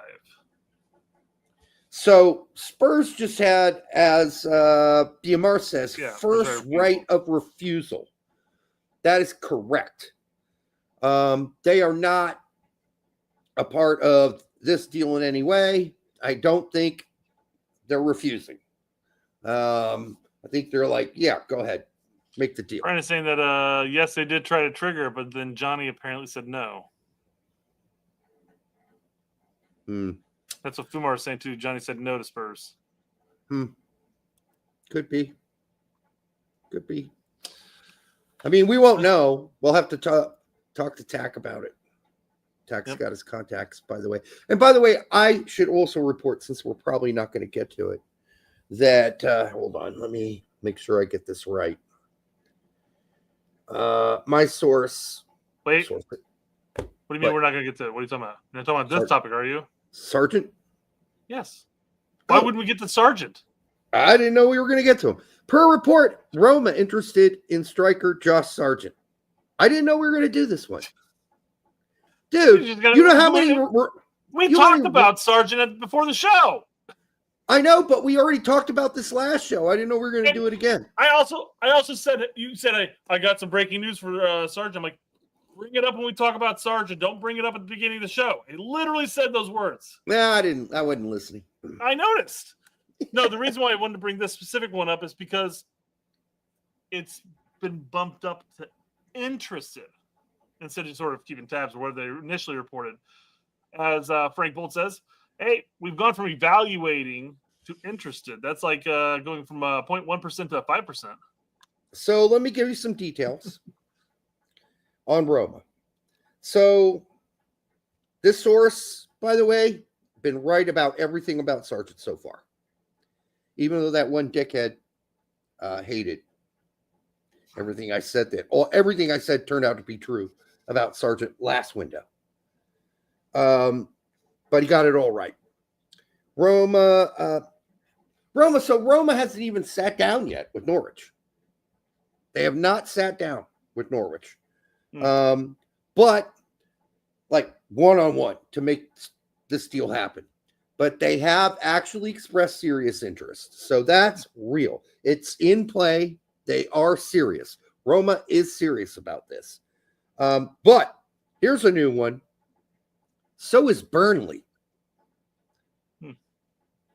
So, name the source. Yeah, I don't think if I name the source, it's Josh Sargent himself. They will ever give me anything again. So, so apparently Burnley has actually made an offer. They've made an actual offer for Sargent. So that's what I got for you there.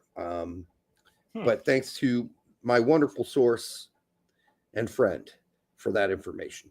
All right. Also being pursued by Udinese. All right. Well, we'll see how that works out. Udinese, you got Leeds. You got Roma.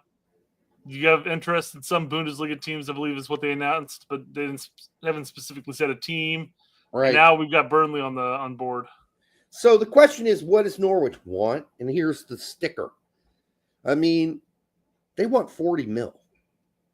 God damn. Somewhere between 30 and 40 mil.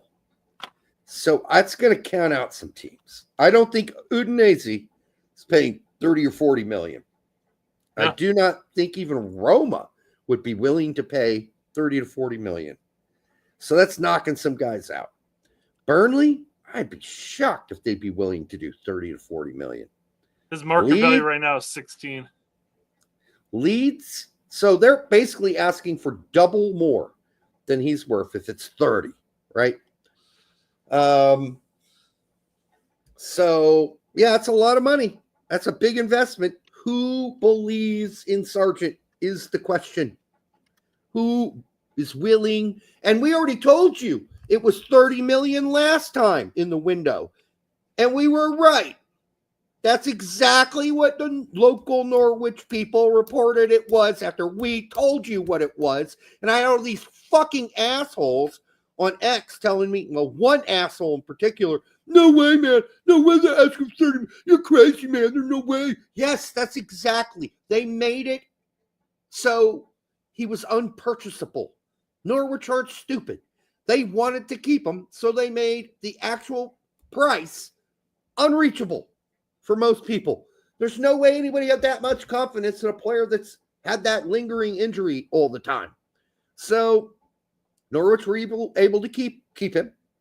And of course, those reports for Norwich, local papers came out weeks after I already said it. So I wasn't going to go backwards and say, I told you so. I didn't bother. But anyhow, it is what it is. Good luck, Sergeant. Hope you found. So obviously his contract runs through 2028. So he's there for another couple seasons here, if whatever, you know. So they could. I mean, they're losing out on their EPL parachute payments. Yep. So they're either going to have to offload other people, or they're going to have to offload him and make some bank. That's the big thing too, right? They don't necessarily. It's not like he's like crazy breaking the bank or anything like that, but the amount of money that he would bring in would help out a lot. Well, they're going to offload, as far as rebuilding the team. Right, they're going to offload him and the other guy starts with an S. Science? Damn it. Science, thank you. So those will be the two guys they offload for sure. But they don't want to get ripped off either. You know, is Sargent really worth $30 million? I think he's more in the range, if you're really honest with yourself, like 20, 22. If you want to overprice him a little, I get it. But seeing as they paid $8 for him, I know. If you notch 20, I mean that's a net positive in the end. Yeah, you got to sell them both. Now you don't want to get ripped off because you're running out of parachute payments. But by the way, then if you were worried about that, you should get rid of them both last season. Because now you're kind of between a rock and a hard place because everybody knows you have to sell those guys.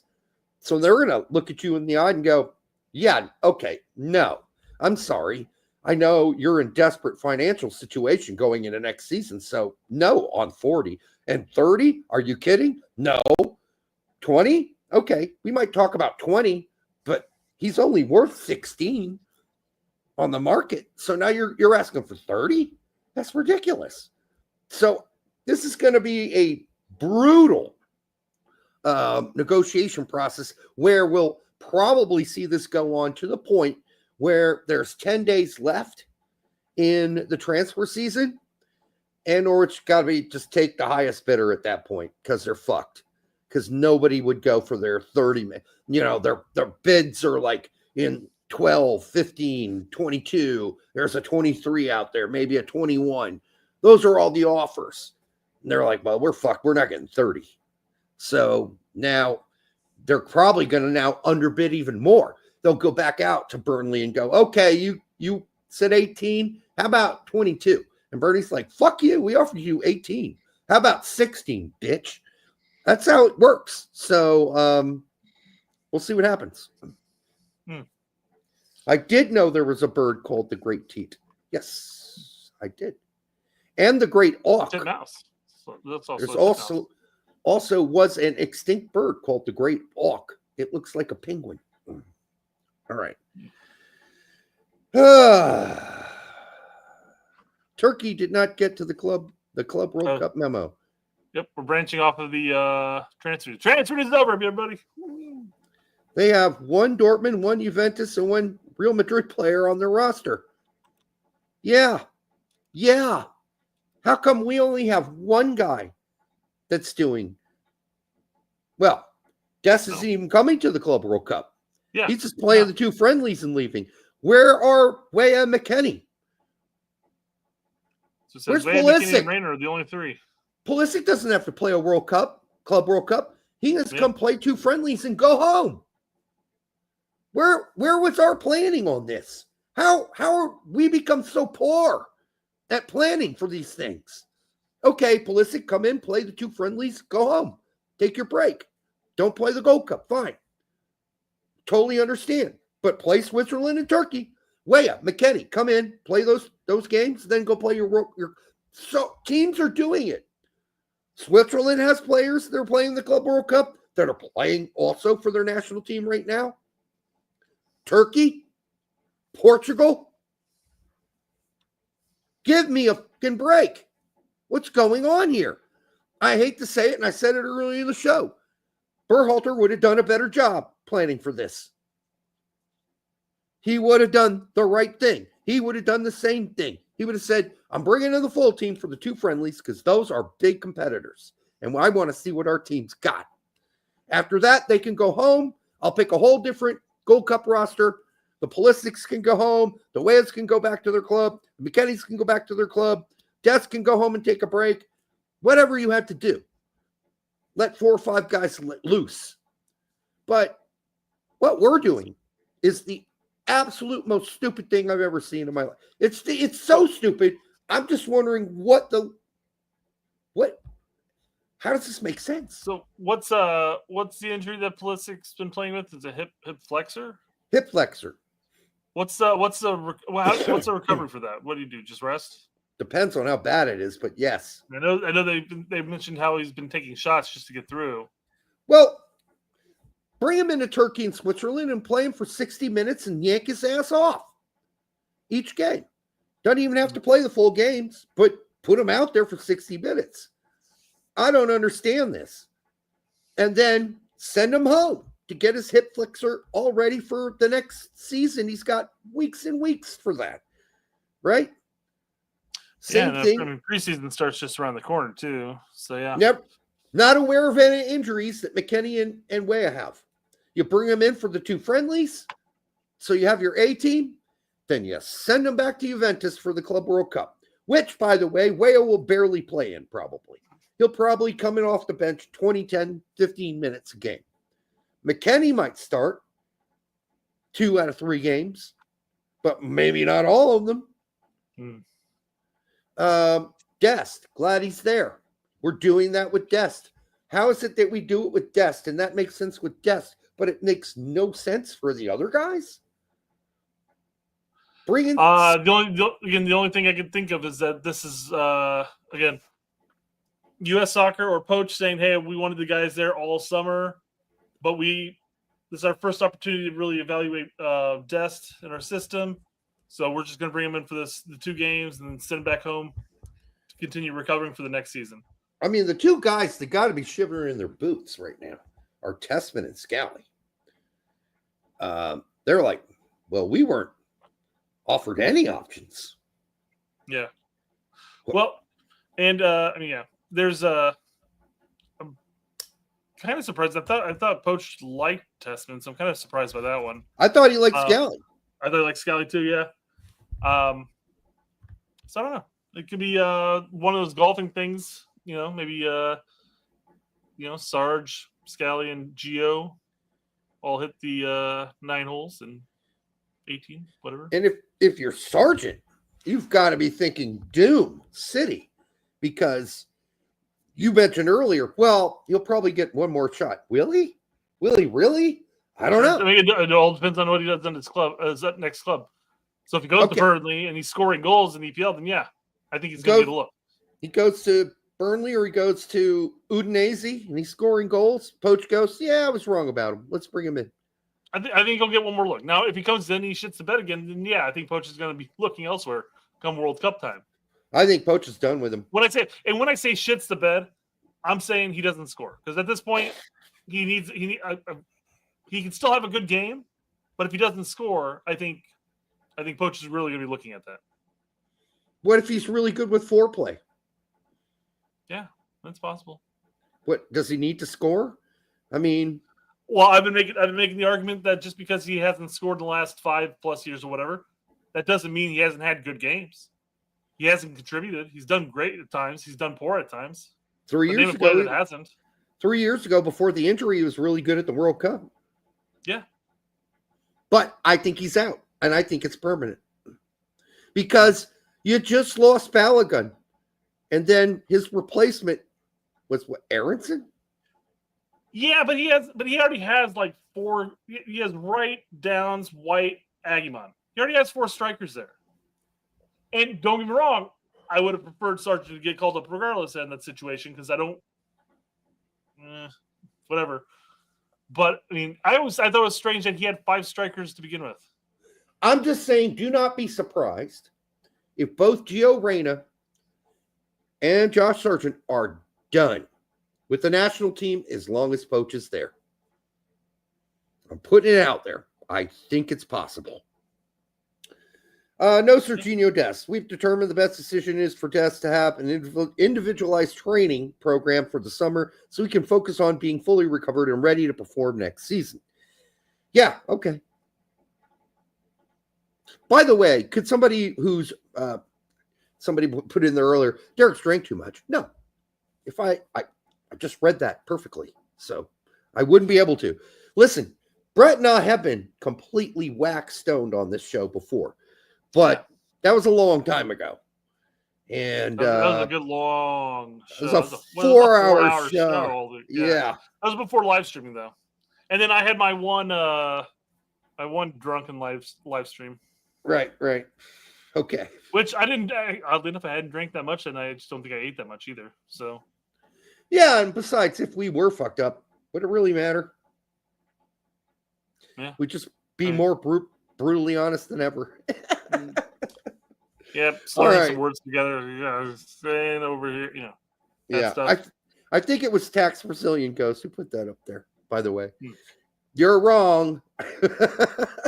Actually, outside of this Leffe, I've only had one other drink, so I'm fine. I'm just particularly perturbed tonight. That's all.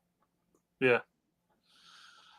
So here's the official Gold Cup roster. Again, not much of a change.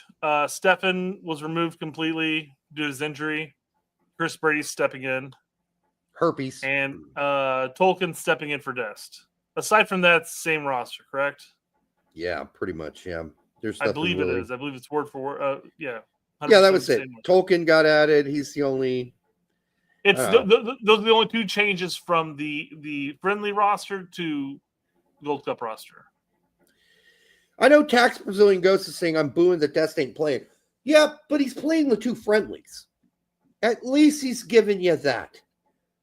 And those games are going to be much harder and much more difficult and better opponents than we're going to face in the fucking Gold Cup, which are the same fucking teams we are forced to play over and over and over and over again. So... As much as I'd like to see Dest play in the Gold Cup, a fully healthy Dest, he is just, coming back from his injury, and I don't necessarily need to see him get CONCACAF at this point. BMR says, yeah, but they're still just friendlies. I get it, but they're really good friendlies, and we don't get a lot of those. Well, okay, then let's ask this subjectively. If you could play a Nations League final tomorrow, semifinal and finals against Mexico and then Panama. Or you could play Germany and Argentina. Oh, I'm playing Germany and Argentina in a friendly. I don't care if it's a friendly at that point. That's better opposition. You're challenging yourself more than teams that you're playing week in, week out. I mean, yep. I'm taking the better with Haiti, Trinidad and Tobago, and Saudi Arabia in our group. I'll take the Turkey and Swiss. If I was really interested, our guys. If I was really interested in getting better at a sport, I want to play the best opposition, even if it's just outside a friendly match between him and me, and it's not a tournament. I'd rather play the best players. And when I was playing, that's what I like to do.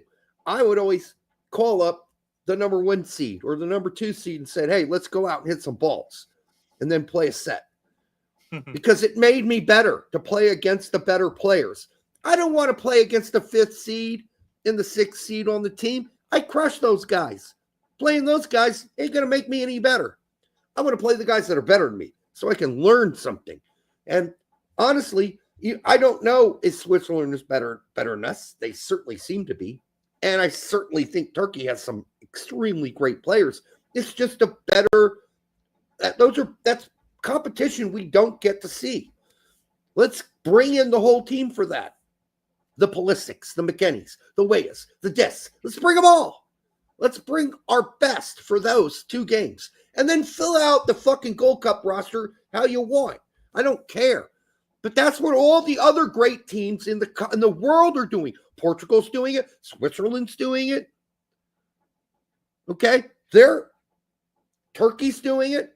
They're all bringing the best they can bring, for the most case, for the 2 friendlies, Switzerland and Turkey. And then the players got to go play the Club World Cup. Well, they get released after the 2 friendlies. Why don't we do that? Are we too fucking stupid to do that? Are we fucking dumb? How dumb are we? Are we unable to plan better than this? All right.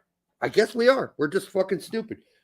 So, hold on. John Rodriguez says, we aren't even dominating CONCACAF. I know. Recently, I mean, given the last year or so, yeah, I'll agree, 100%. No, I agree with we're that. falling flat. We're falling flat on our faces against those opposition. I would still rather challenge ourselves against Turkey and Switzerland than play Panama and Panama and Canada again. You only get better playing against people better than you. And it's gotten to the point we are not learning anything. We're not growing as a team because we're not playing anybody better than us. So now we got to the point where other teams are starting to figure us out. They got our number at this point. Yes, and on top of that, you have the mental degradation at this point within the squad. And yes, over the course of from Copa until now, it has just been a downward fucking spiral. But prior to Copa, I mean, prior to the friendlies before Copa, I mean, we had won 3 straight Nations League. We won one Gold Cup, 2 Gold Cup, whatever, something like that. Yeah. Yep. I mean, we finished 3rd in 2022 World Cup qualifying, of course, but I mean, we were handling CONCACAF prior. Yeah, there's still challenges and everything like that. But when you play Panama 4 times in 2-year span, it's just like we gotta change this up a little bit, guys. It's getting old. It really is. And if it's getting old for us as fans, it's got to be getting old for the players too. All this is on FIFA, by the way, and their stupid fucking setup of the Nations League bullshit. Well, as brought up last show, it's not FIFA, it's UEFA. It's UEFA that brought it up, and then CONCACAF followed Europe's. Right. I'm gonna go grab a Canada Dry. I'll be right back. Right on. All right. Let's see here.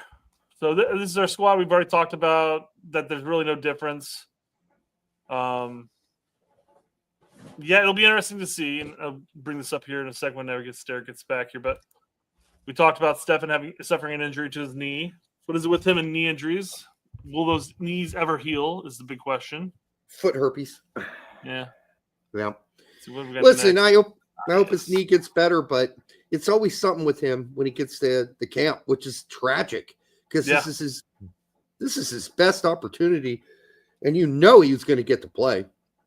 Oh yeah. So, yep. Okay, got a video here put out by US Soccer.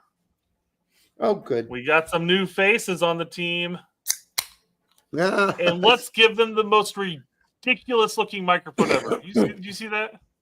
Yeah, it's a little prick. That is ridiculous. It even has a US Soccer emblem on it.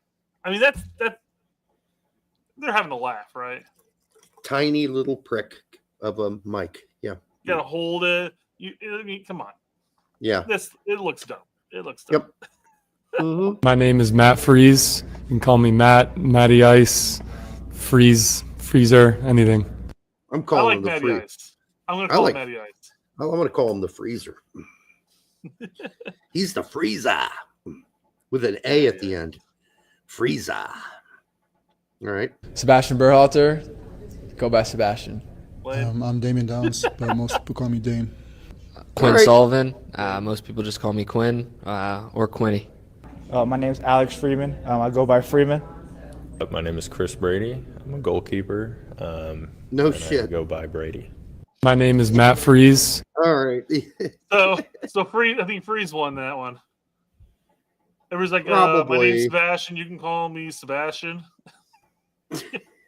Come on, guys. Why are they even in here doing that if they don't have a nickname to go by? Yeah, if you don't, just have them name their favorite ice cream. Hi, my name's Matt Freeze, and I really love caramel Rocky swirl. Road. Or, I really love the chocolate mousse. Whatever, but, I don't know what this was. My name's Matt Freeze. People call me, like he had it, right? Because he had nicknames.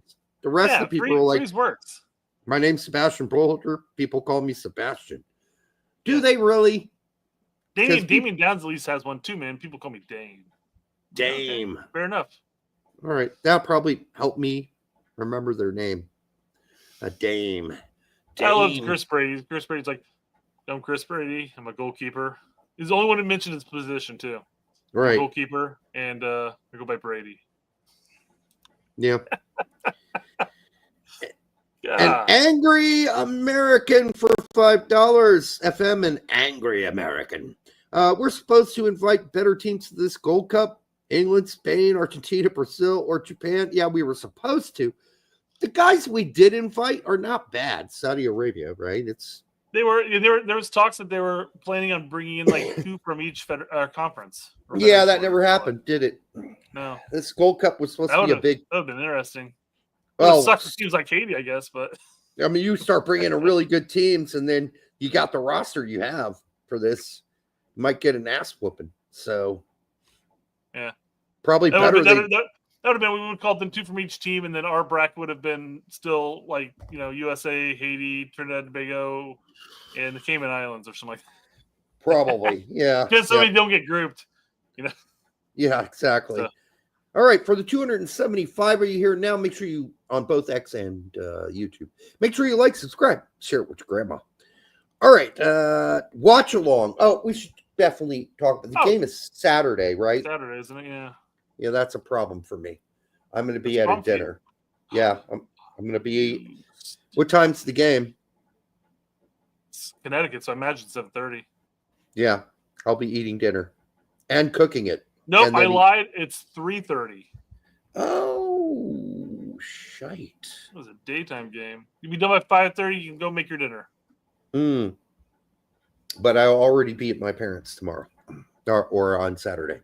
Yeah, you get a laptop. Is the game on TNT? I don't know. Fox Soccer probably. Paramount? No, Peacock.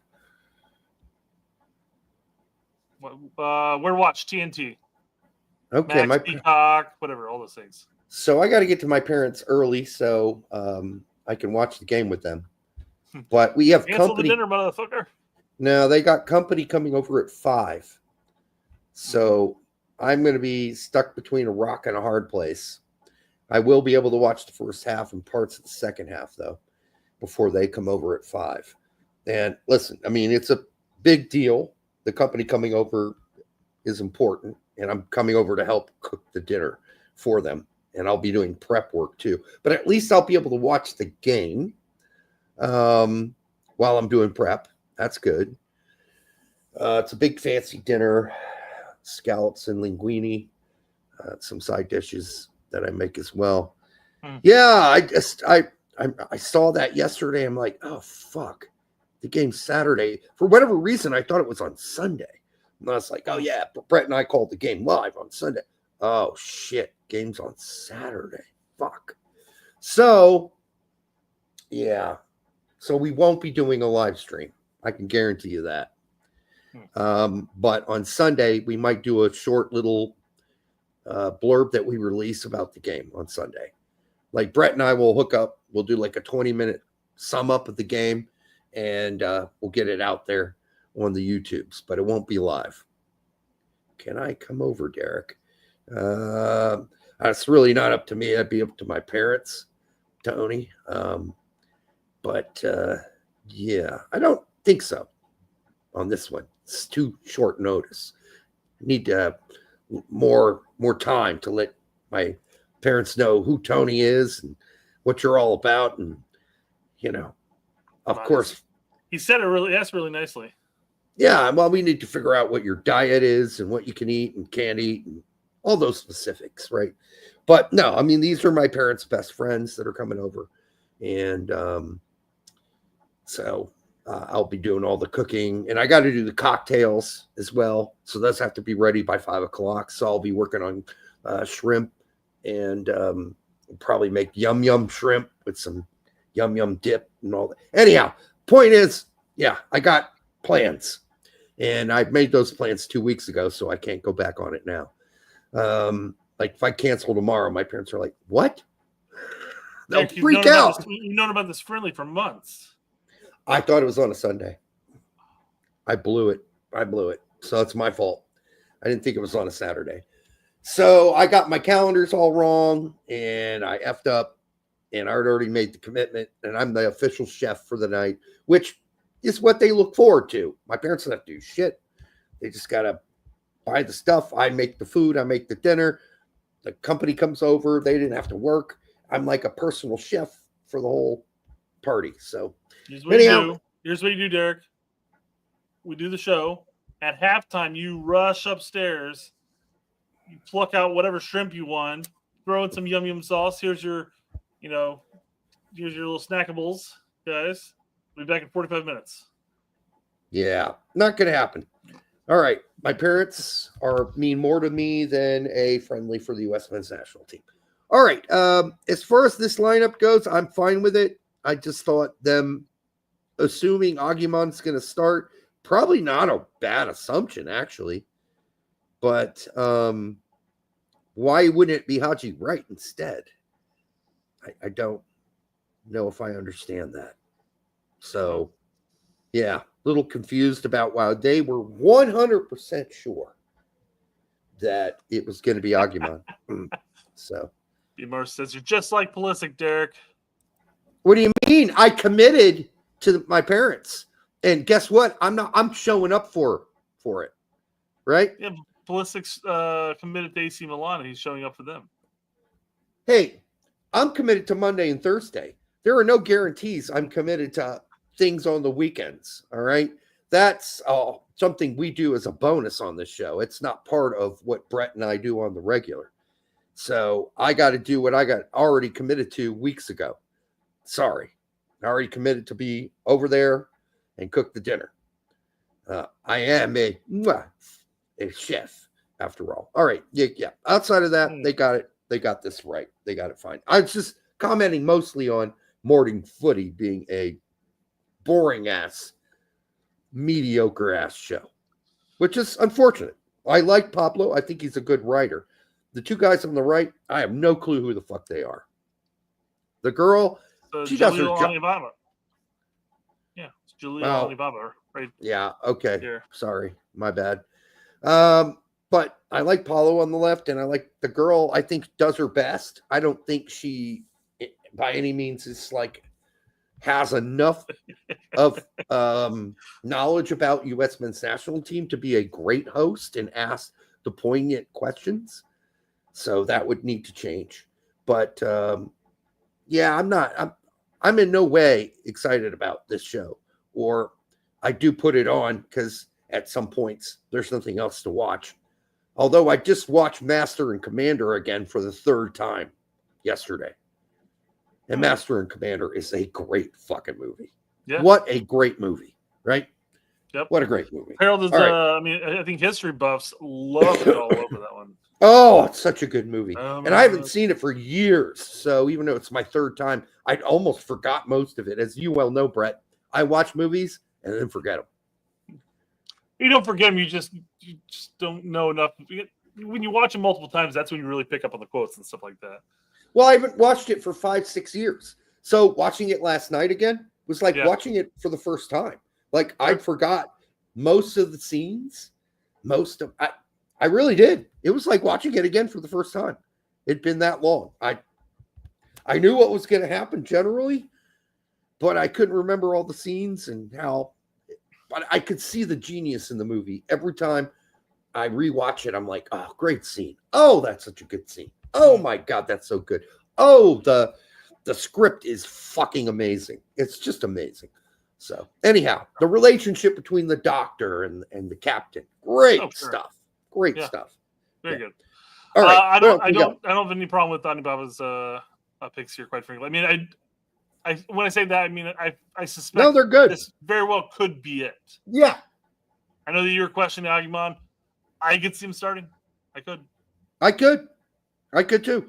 But I mean, really, Haji right? Agumon, like for like, except one plays from the championship and scores lots of goals. So, all right, you got another one here. This is Jimmy's picks.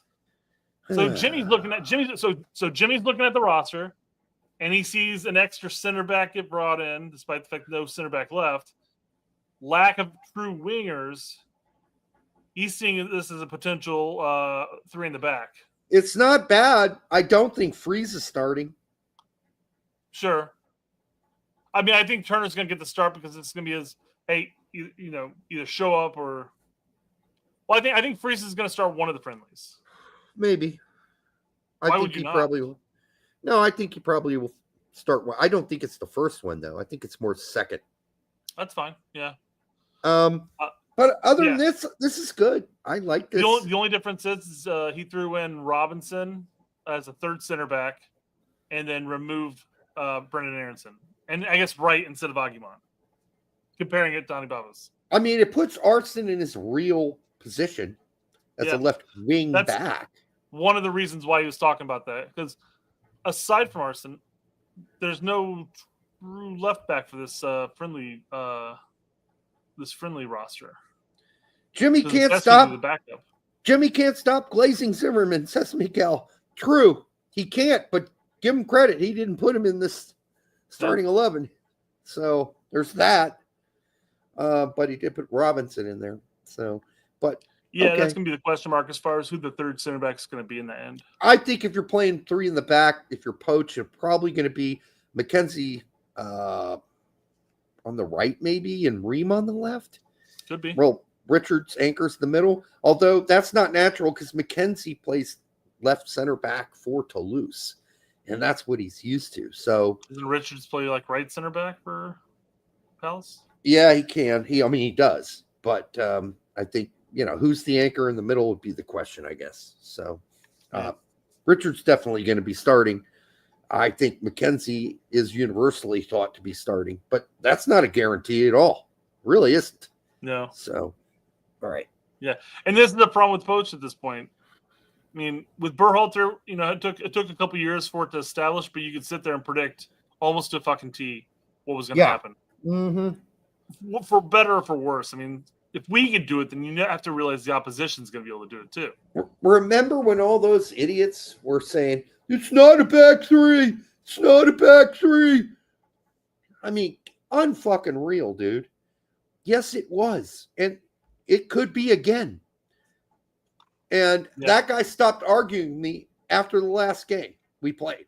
He's like, oh, that was a back 3. Yes, it was a back 3. And so was the time before. It was a back 3 too. Go rewatch it. So if this happens, I'm not going to be surprised at all. Well, I mean, given the number of center backs that we have, it would make sense. Yes. Yep.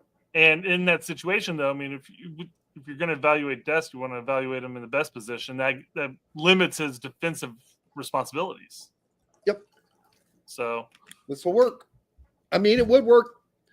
I mean, a lot of people putting out the 4-2-3-1, but this is just as believable. The only thing not believable are people putting out 2 forwards, 2 center forwards. That ain't happening. I don't think it. If it does, I will applaud it. People putting out 4-4-2s. I will jizz in my pants if we play a 4-4-2, but it ain't happening. No. Nope. Is that it? All right. I mean, we got to talk about the main topic, I guess, to some extent here.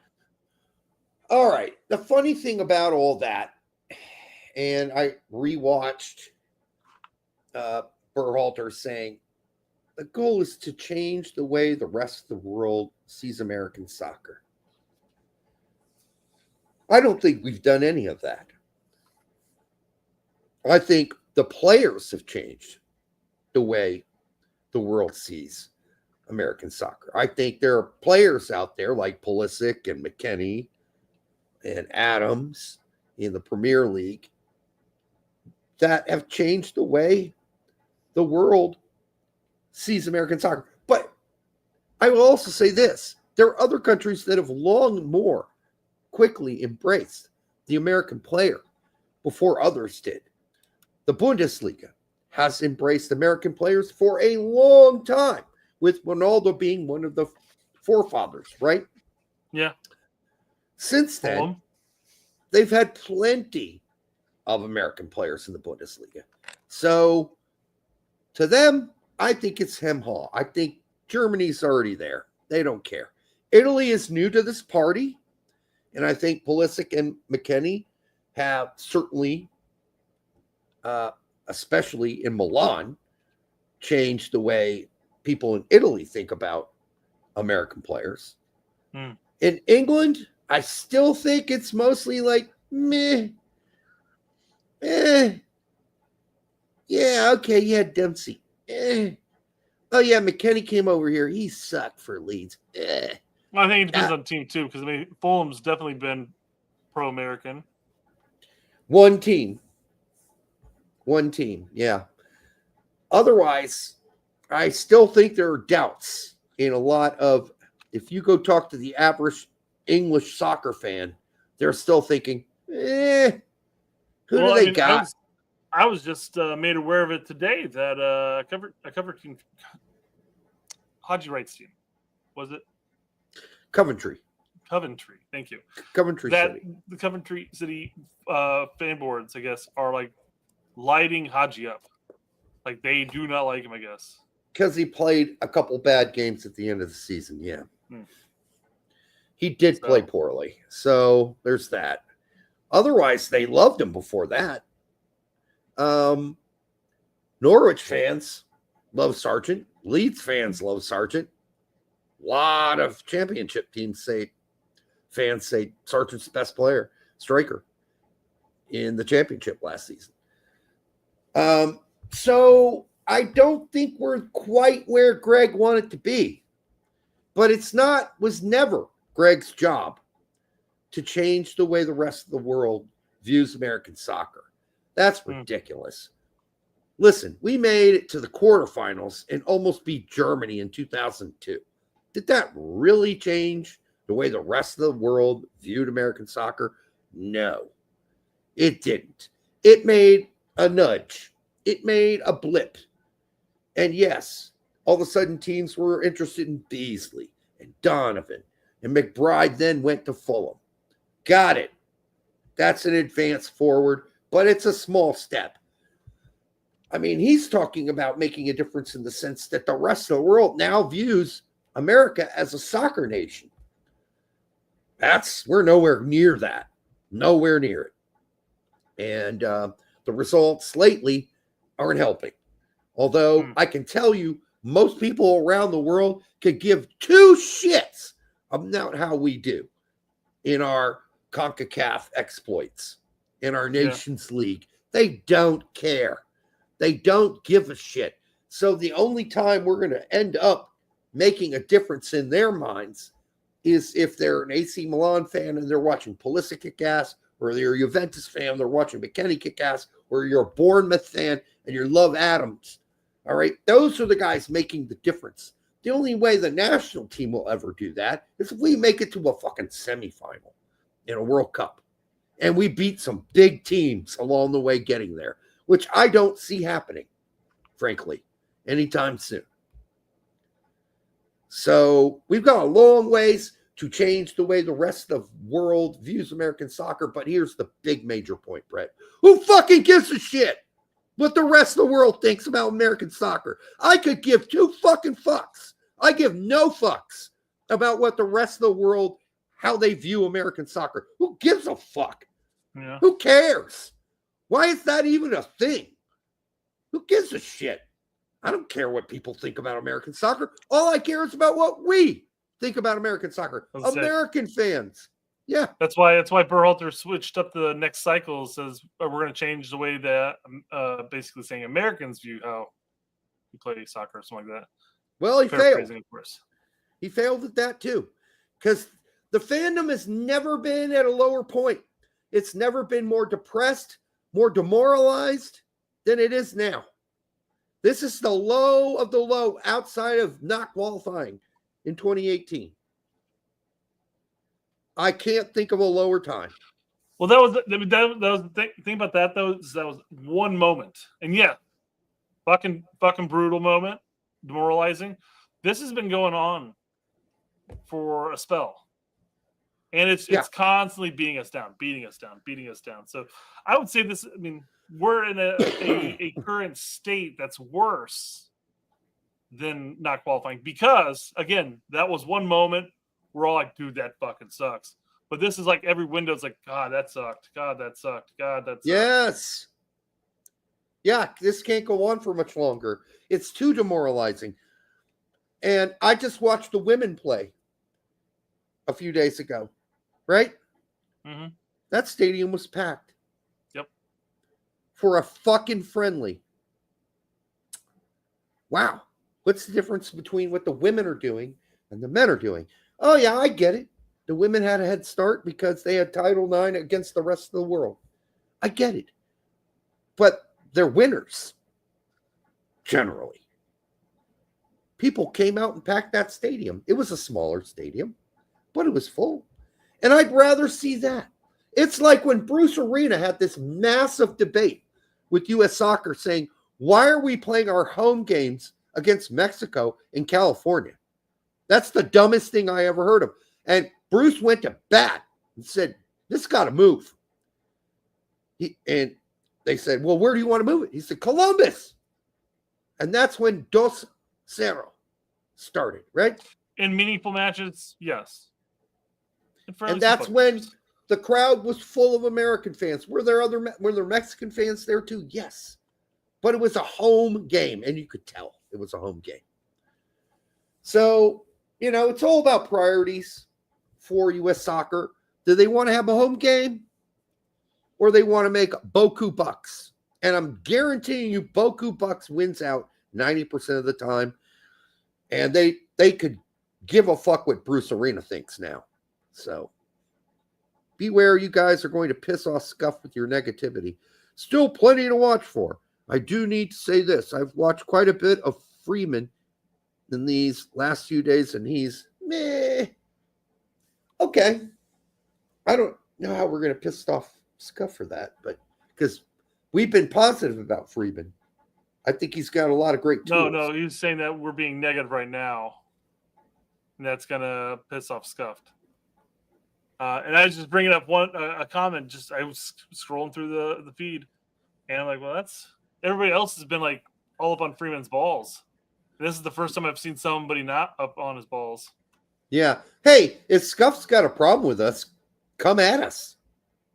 And the plain fact of the matter is, nobody comes at us. All right. Jimmy and I had our little scuffle. Okay. But that's not a come at me from Jimmy. That was just Jimmy losing his temper on the show. And then Jimmy and I worked it out privately, and it's all fine now. Okay. Or publicly. It's all good. It's all good. Well, no, that was privately because it was messages, right? I think that was private messages. So listen, but people don't, we embrace people coming at us. We embrace it. We love it. Plain fact of the matter is, nobody does it. I don't think, let's see, Scuff was making fun of YouTubers on their last pod for being too negative. They're probably talking about Pete. They're not talking about us. And if they are, say our names. Say our names. Don't be general about it. Like when we disagree with somebody on our show, we say their names. Whether it be Pete or Tack. We say, Pete, we disagree with you. Tack, we disagree with you. MLS moves, we disagree with you on this. Like, we'll do it. We got no problem because it's not personal. It's just about opinions. And so, I mean, we ripped the shit out of Lawless on this show constantly for 2 years, 3 years, and he came on the show. And he said, hey, water under the bridge. Water under the bridge. Let's talk. Good for him. And that's probably what it needs to be like. And yeah, we still criticize Lawless to this day when we disagree with him. So, Winalda, same thing. Now that's deeper history, but between Eric and me not getting along, but water under the bridge. Now we get along. And again, and I just think, like, if you disagree with somebody, you should have the guts to call them out in a respectful way and say why you disagree. Not say, oh, these YouTubers are just so negative. Which ones? You know how many people have YouTube shows about soccer? Are you talking about the bigger ones? The ones over 3,000 subscribers? Is that the ones you're talking about? Or are you talking about the guys that have 1,000 subscribers or only have, 100 people watch their shows? Like, is that what you're talking about? Or are you talking about Pete and Tact? If you're talking about Pete and Tact or us, say it. I'm fine with that. Don't be, as Keyshawn says, a gutless prick. Just come out and say who you disagree with. It's not like we're going to go off on them.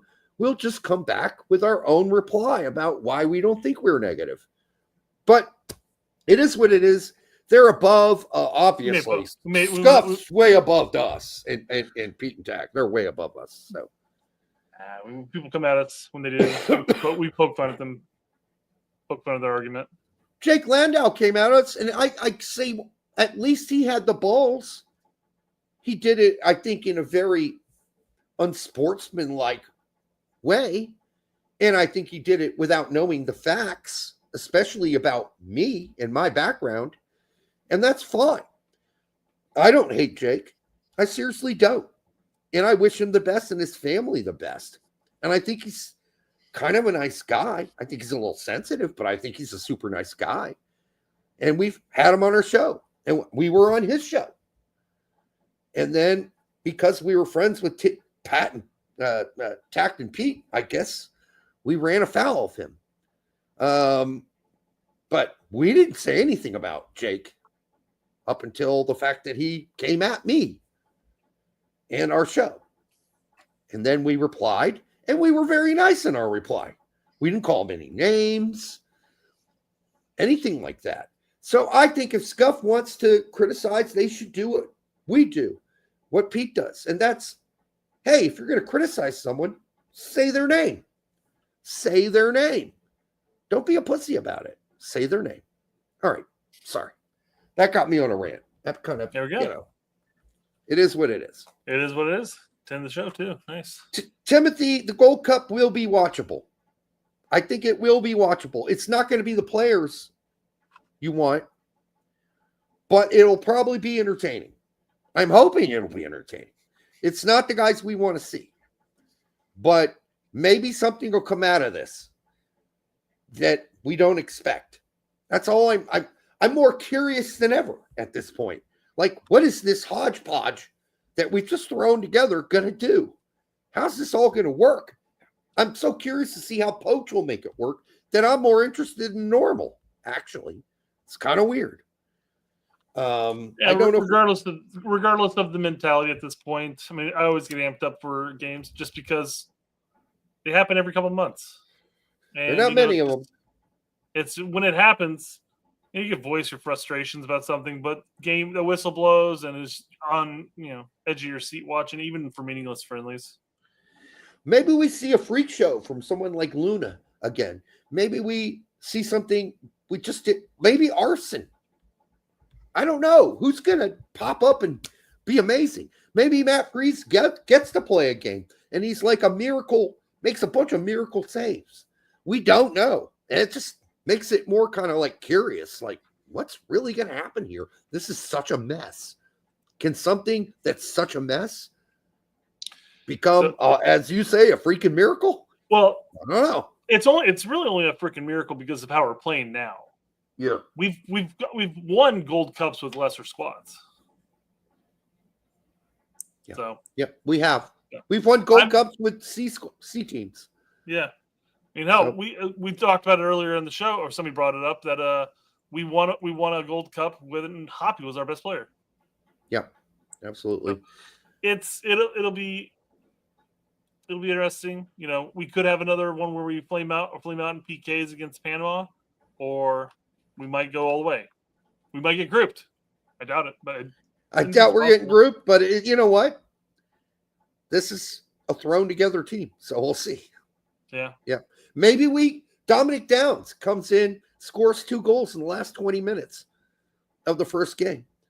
Maybe he becomes the superstar out of this. Who knows? But I'm curious as fuck to see what happens. That's for sure. Anyhow, we'll be back we'll probably put out a show on Sunday. We'll do like a 20-minute wrap up of what happened against Turkey.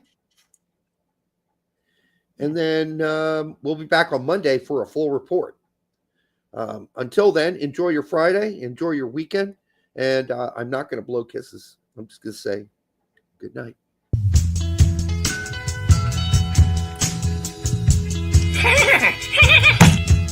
That hurt.